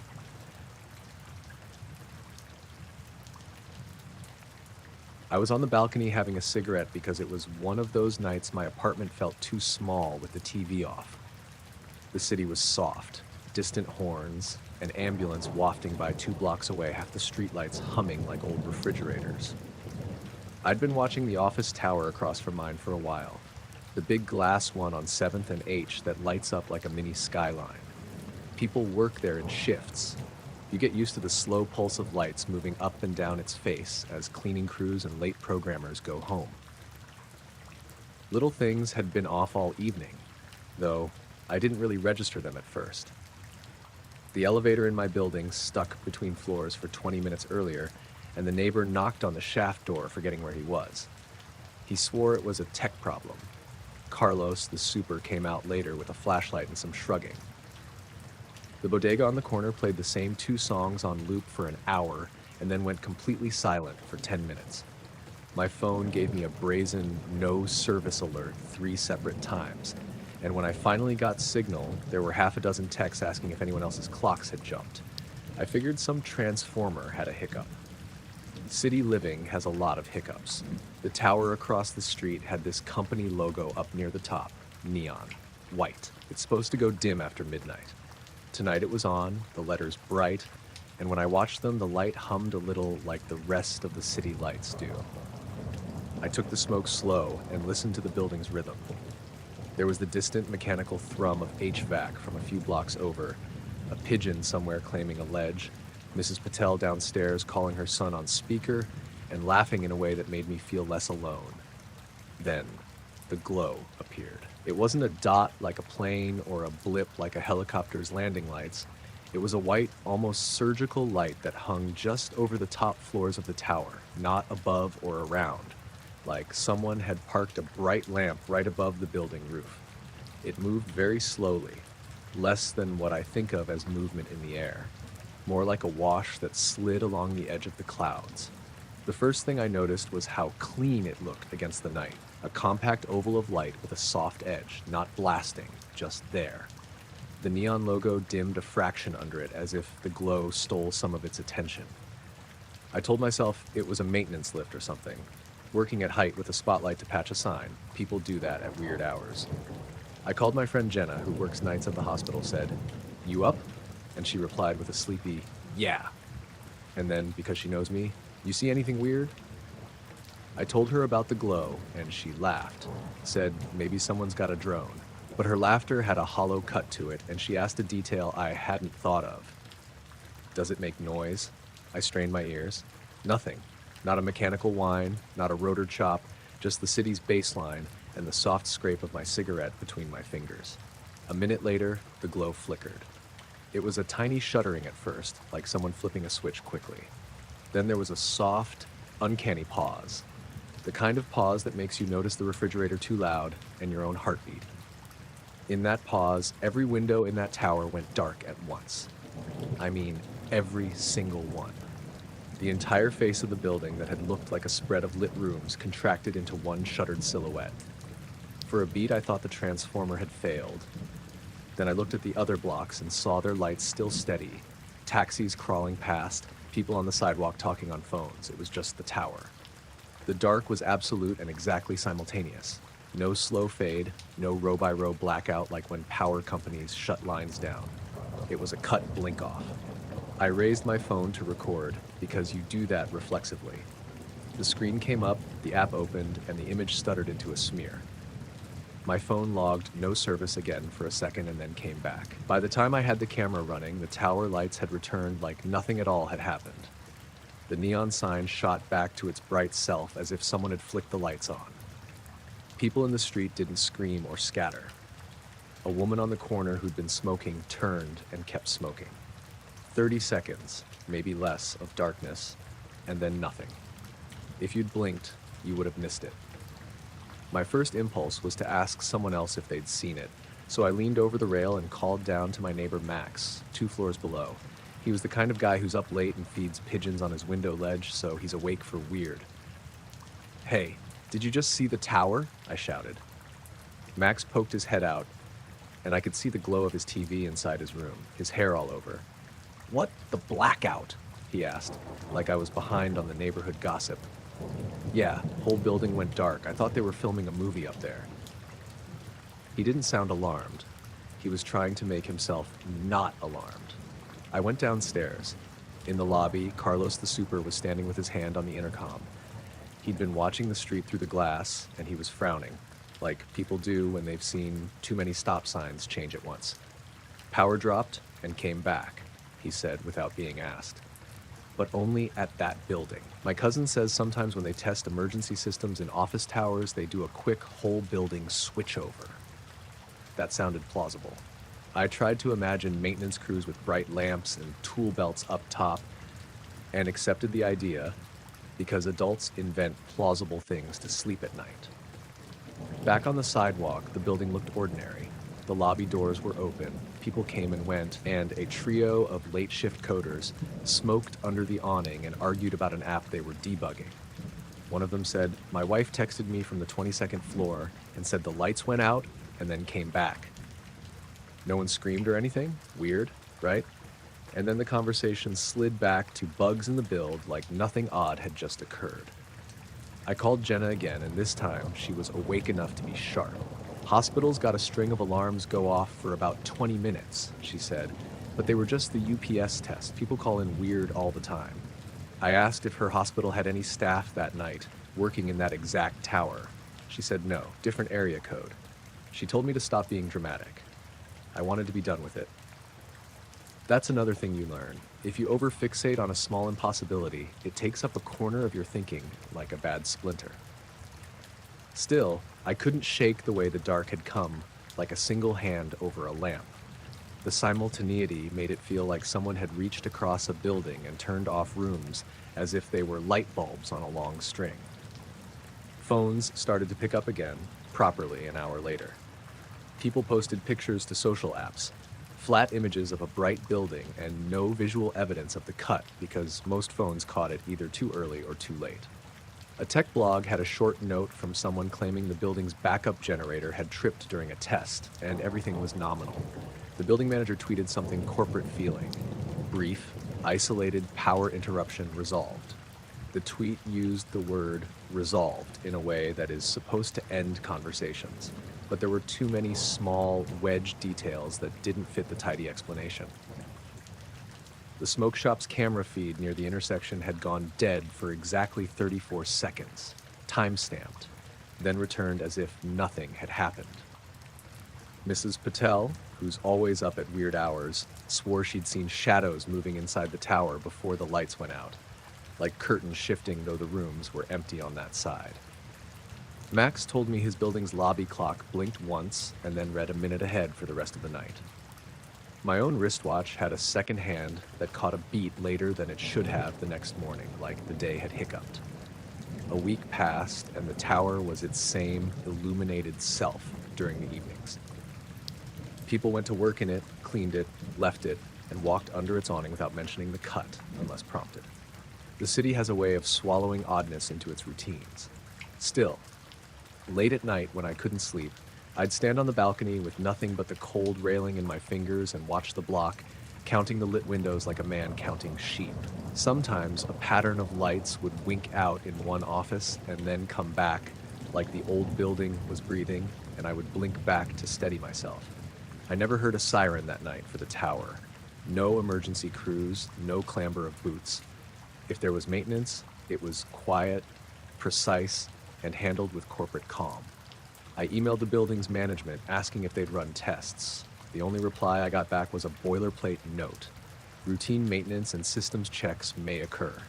No impact to tenant operations. They thanked me for my patience. I came back inside after the first night and locked the balcony door behind me. I made a cup of coffee, pacing like a person who had seen something and wants it to be sensible. I sat at my table and watched the coffee steam like it marked time. My apartment felt like the rest of the city, functional, noisy in the right corners, indifferent. I slept eventually and kept schedules, paid rent, went to work. The tower's lights still blink and dim in that ordinary way. Once in a while they go dark for a second and then are back. Nothing official to tell you it isn't only your imagination. The thing I can't shake isn't that I saw a glow or that the windows darkened. It's the way everything lined up like a sentence and then left a blank where comprehension should have been. You tell yourself reasonable things, testing, a power hiccup, camera glitches, because you have to live here. But sometimes when I stand on the balcony, cigarette finished, and the city hums its low life around me, I find myself looking at that tower the way you keep an eye on a storm passing slow over the water. Not in fear, not in hope, but because it's a slice of the world behaving slightly off its script, and for reasons I don't have words for, I want to keep watching until the sentence makes sense. I was flying a charter run out of Billings, Montana, late one evening in September. Nothing fancy, just a Beechcraft Baron, 2 passengers in the back heading to Bismarck for business the next morning. I'd done that route a dozen times. The weather wasn't great, but it wasn't terrible either. Scattered clouds at about 7,000 feet, mild crosswinds, visibility a little hazy but workable. It was the kind of night where you have to pay attention, but nothing that set off any alarms in my head. We leveled off around 9,500 feet just above the first cloud deck, and the ride was smooth. The passengers were quiet. I remember glancing back once and seeing both of them leaning against the windows, half asleep. I settled in for what I thought would be an uneventful hop. About 40 minutes in, I noticed a light through the haze. At first, I figured it was another plane. Nothing unusual about that. Lots of regional jets crisscrossing the northern plains at night. But then another light appeared, a little lower and off to the side, and then a third one higher above. They weren't blinking like aircraft strobes. They were steady, pale white, almost bluish. What got me wasn't the fact that they were there. It was the way they locked into a perfect triangle, sharp as if someone had drawn it with a ruler. My eyes kept darting between my instruments and the windshield, trying to make sense of it. I gave it a few minutes, thinking maybe I was just catching glimpses of stars through holes in the clouds. But they didn't move the way stars should. They shifted together, holding formation, sliding in and out of the cloud edges. I finally clicked on the radio. Minneapolis Center, this is November 265 Delta Bravo. I've got traffic off my 11 o'clock, altitude unknown. Can you confirm? There was a pause, some static, then the controller came back. 265 Delta Bravo, negative contact, nothing showing near your position. I frowned, checked my transponder, checked the radar display. Clean. Nothing. But outside, those 3 lights were still there, crisp against the haze. I tried again. Center. I'm seeing 3 distinct lights forming a triangle, roughly 5 miles out, holding steady. Are you sure there's no traffic? Same answer. Nothing on radar, no transponder signals. I wanted to believe I was mistaken.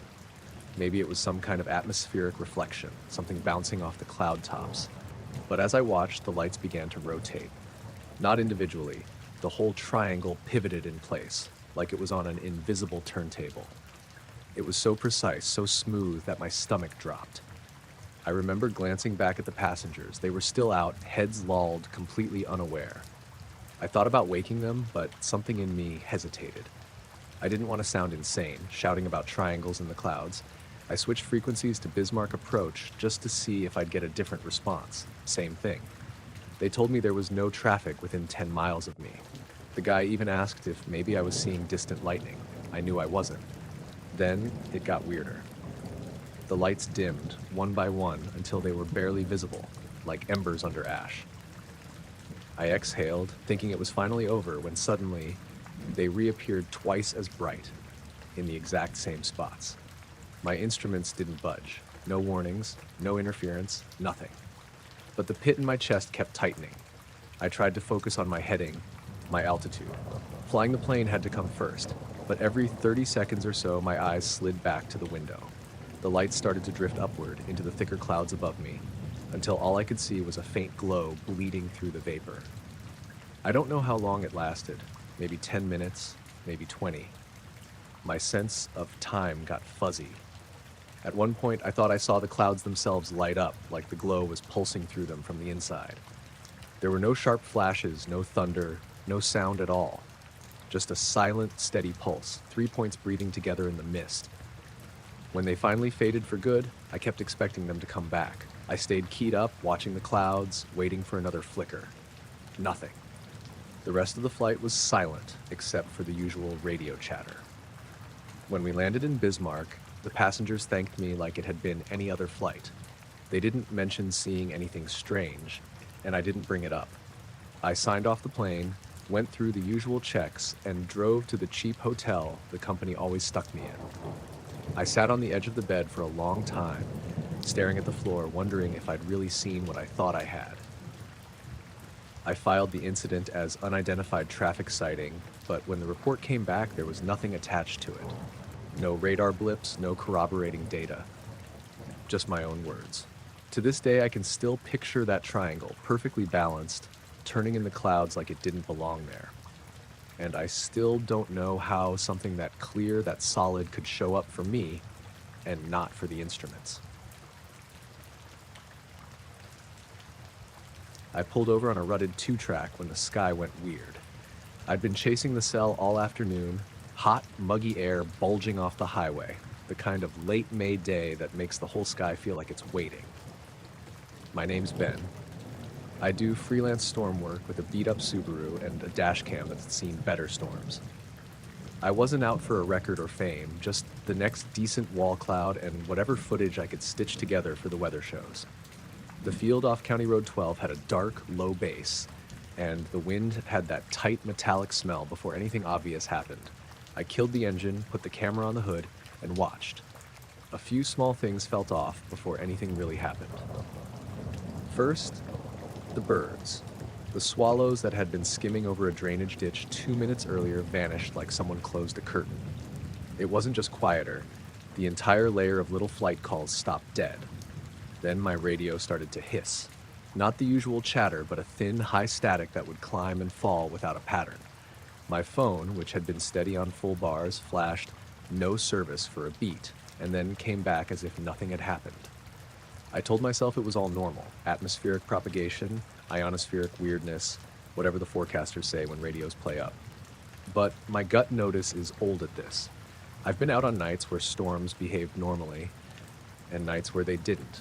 And that bird silence was the sort that tightens your shoulders. The wall cloud dropped fast. 1 minute, the base was low and things smooth. The next, it had a lip and a darker core. Wind gusted from the southeast, and the tall corn in the fields lay flat in sheets.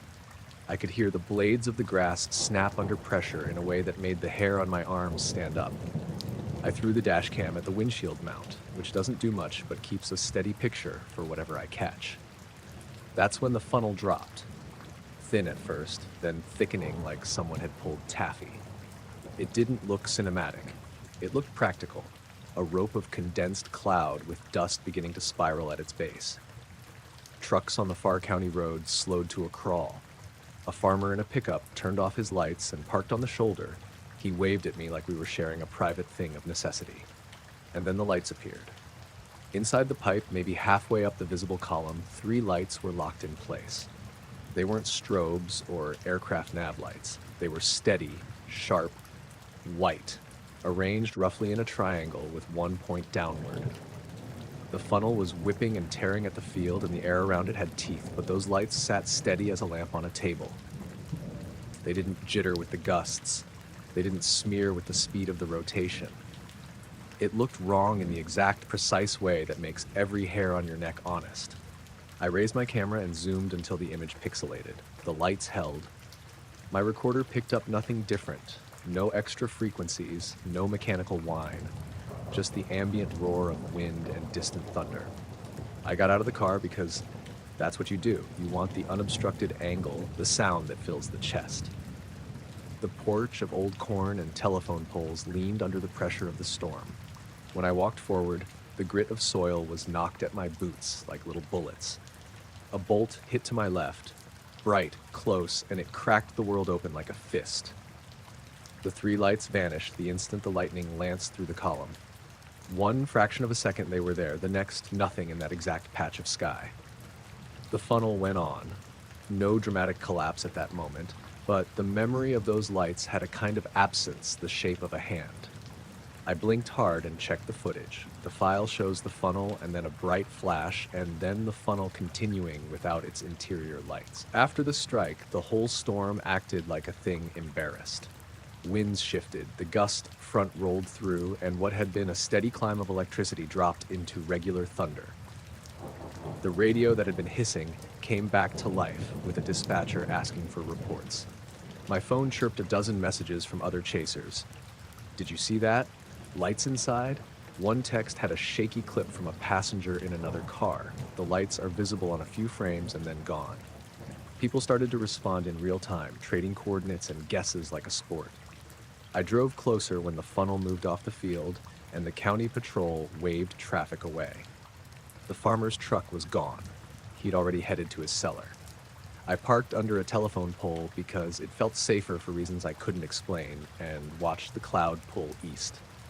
For a long time afterward, all the small electronics around me behaved like a fridge motor. They hummed and clicked, a beat late. My headlamp dimmed for a second when I tried to jog video on a small handheld, and the minute it came back, the footage had a single frame where the lights were bright and then nothing. People in town called it later a power surge, a trick of light. I called it what it was, the footage in my camera and the farmer's dash cam backing me up. The National Weather Service logged an event. A tornado touchdown reported no fatalities, property damage minimal. They didn't say anything about 3 steady lights in a rotating column. Official reports don't usually do that. I sent the raw clip to a couple of meteorologist friends, and one of them emailed me back with a cautious, interesting. Glints off hail, maybe? With a shrug emoji. Another asked for GPS timestamps. I packed up before the storm could remind me how small we are. Driving back to the county line, the fields smelled like wet iron and corn, and something clung to the air that my chest kept trying to measure. I was tired in the way people are after close, precise fear, awake and too alert. I went home, unloaded the rig, and watched the footage again on my laptop with the sound down, pausing at the frames where the lights sat like frozen buds inside the funnel. I posted a clipped version to my feed for other chasers, the comments filled with reasonable, skeptical, and excitable replies.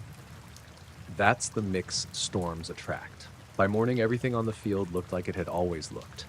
Flattened rows in the corn, a few broken fence posts, a farmer who squinted at me over his coffee and said he'd seen the funnel but didn't see no lights, boy. I don't blame him. People look at weather and see what they know how to see. I kept the raw files and the timestamps and a jaw that felt a little loose from the thunder. I don't have an answer. The footage is there, and I have the memory of 3 steady points holding inside a thing that should have torn them to pieces. I have a dash cam, a farmer's video, and a radio log that shows a spike at the exact second the flash hits. I slept that night with the laptop closed and the phone on the bedside table. The next day, I drove past the county road where I'd left the car, and the grass bent the same way. People go back to work. Corn keeps swelling. The sky keeps doing what sky does. The lights are still in my camera files, stubborn and inexplicable, and I keep opening them, not because I want an answer, but because I want to remember precisely what looked wrong against everything we think we understand.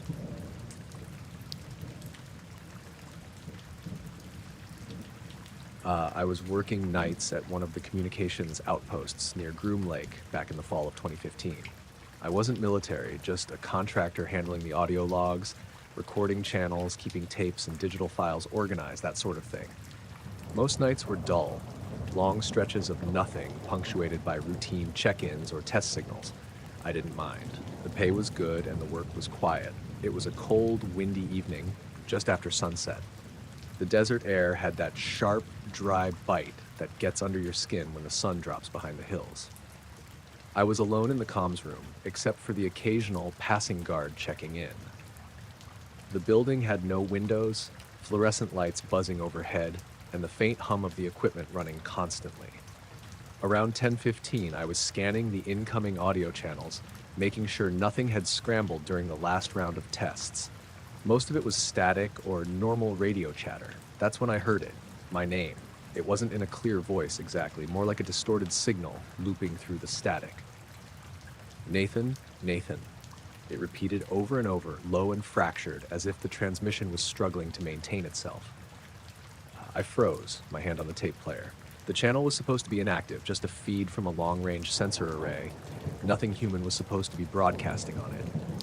Hello? I said into the room, though no one would answer. My voice sounded strange, muffled, swallowed up by the hum of the machines. The name kept repeating for maybe 20 seconds, broken, skipping like a scratched record. Then it stopped, leaving only the low static hum in the speakers. I rewound the tape and played it again. The moment it reached the point where I'd heard my name, it was gone. Just static.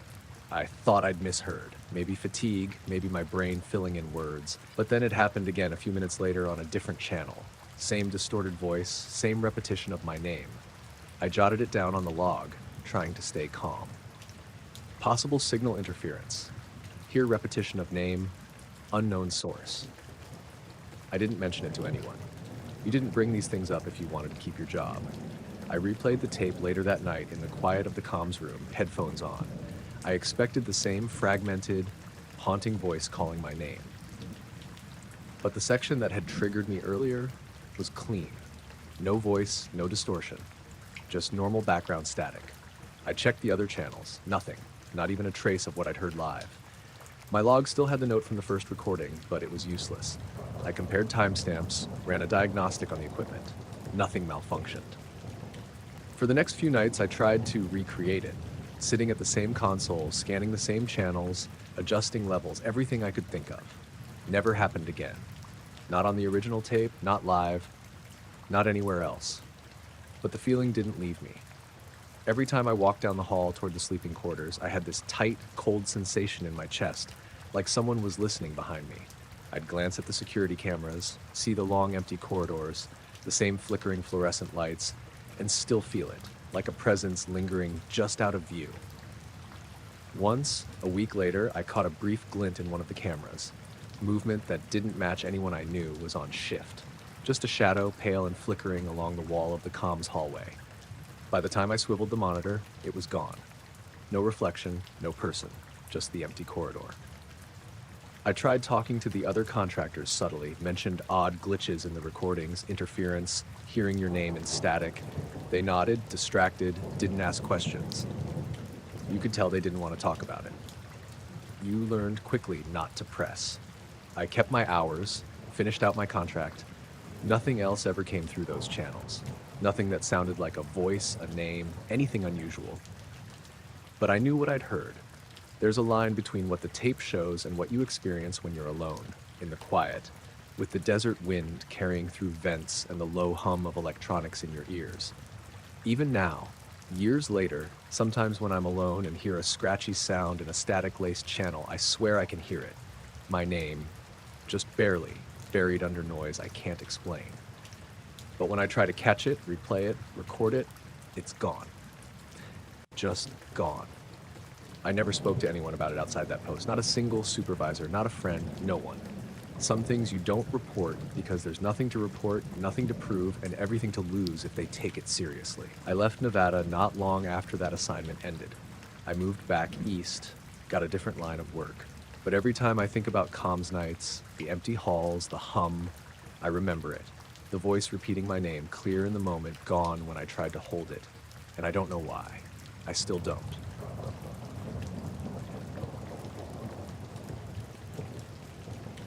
I was working the night shift as an engineer at Area 51 during the late spring. I'd been brought on mainly for routine maintenance, checking HVAC units, doing inspections, replacing filters, that sort of thing.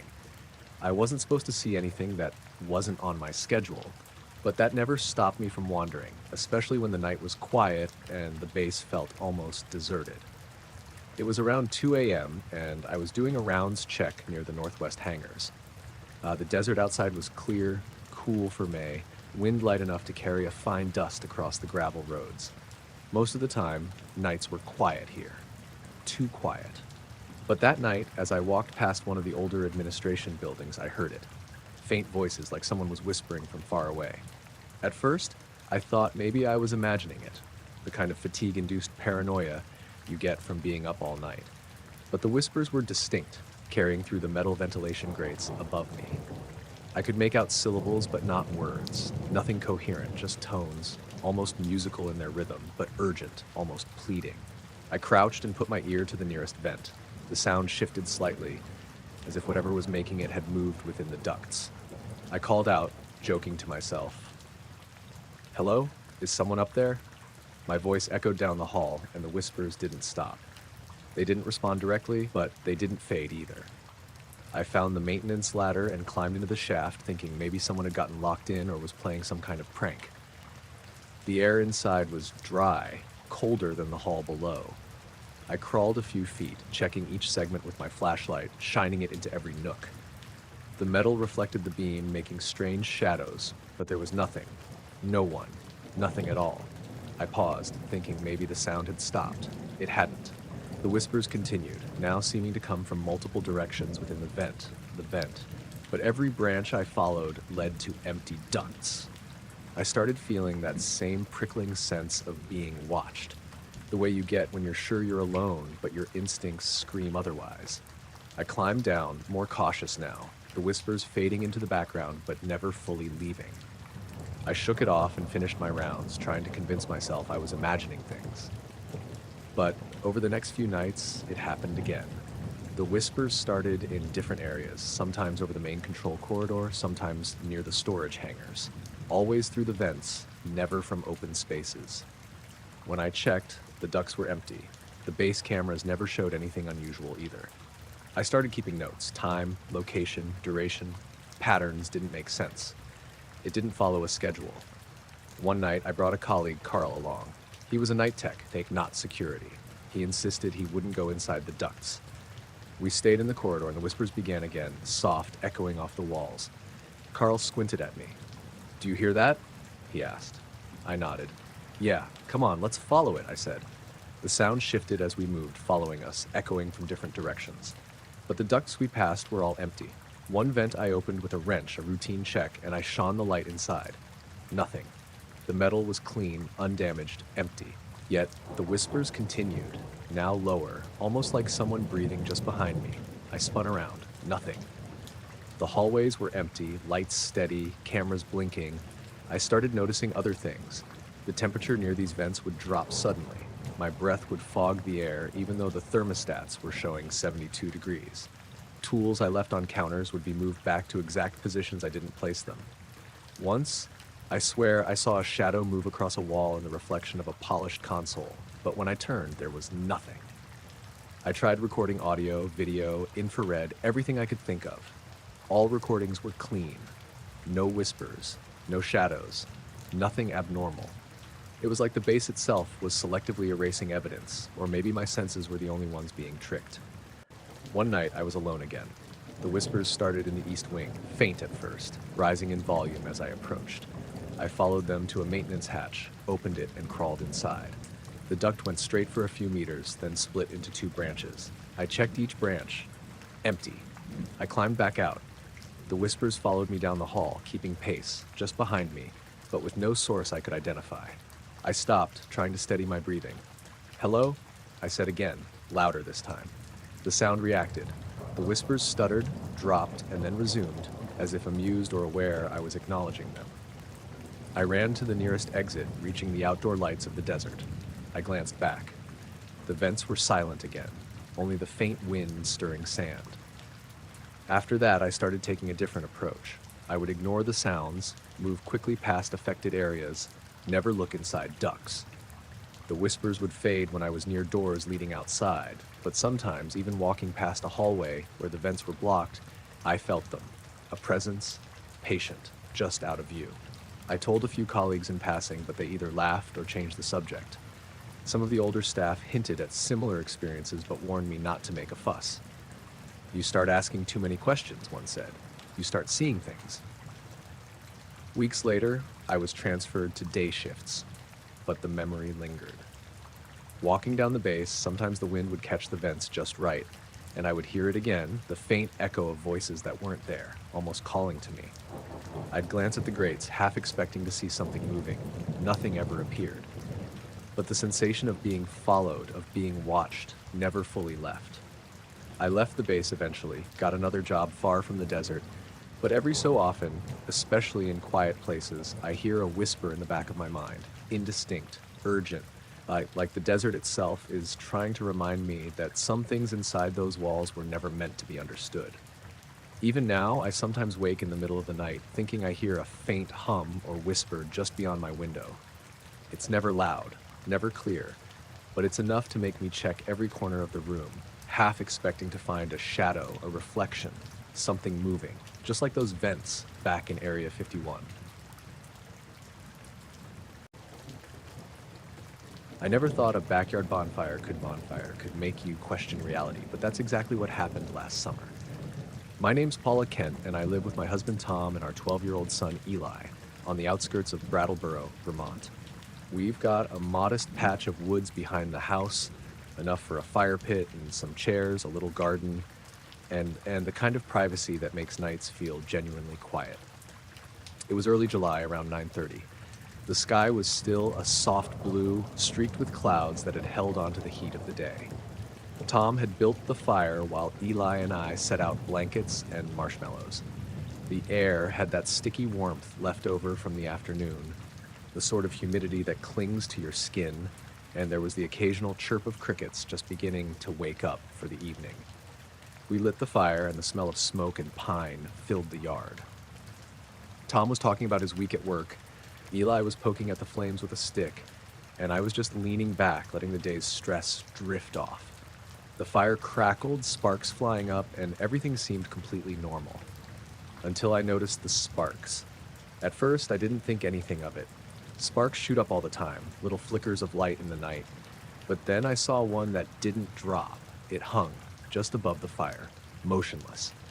My eyes darted around, thinking it might be a trick of the wind or my vision. Then another, and another.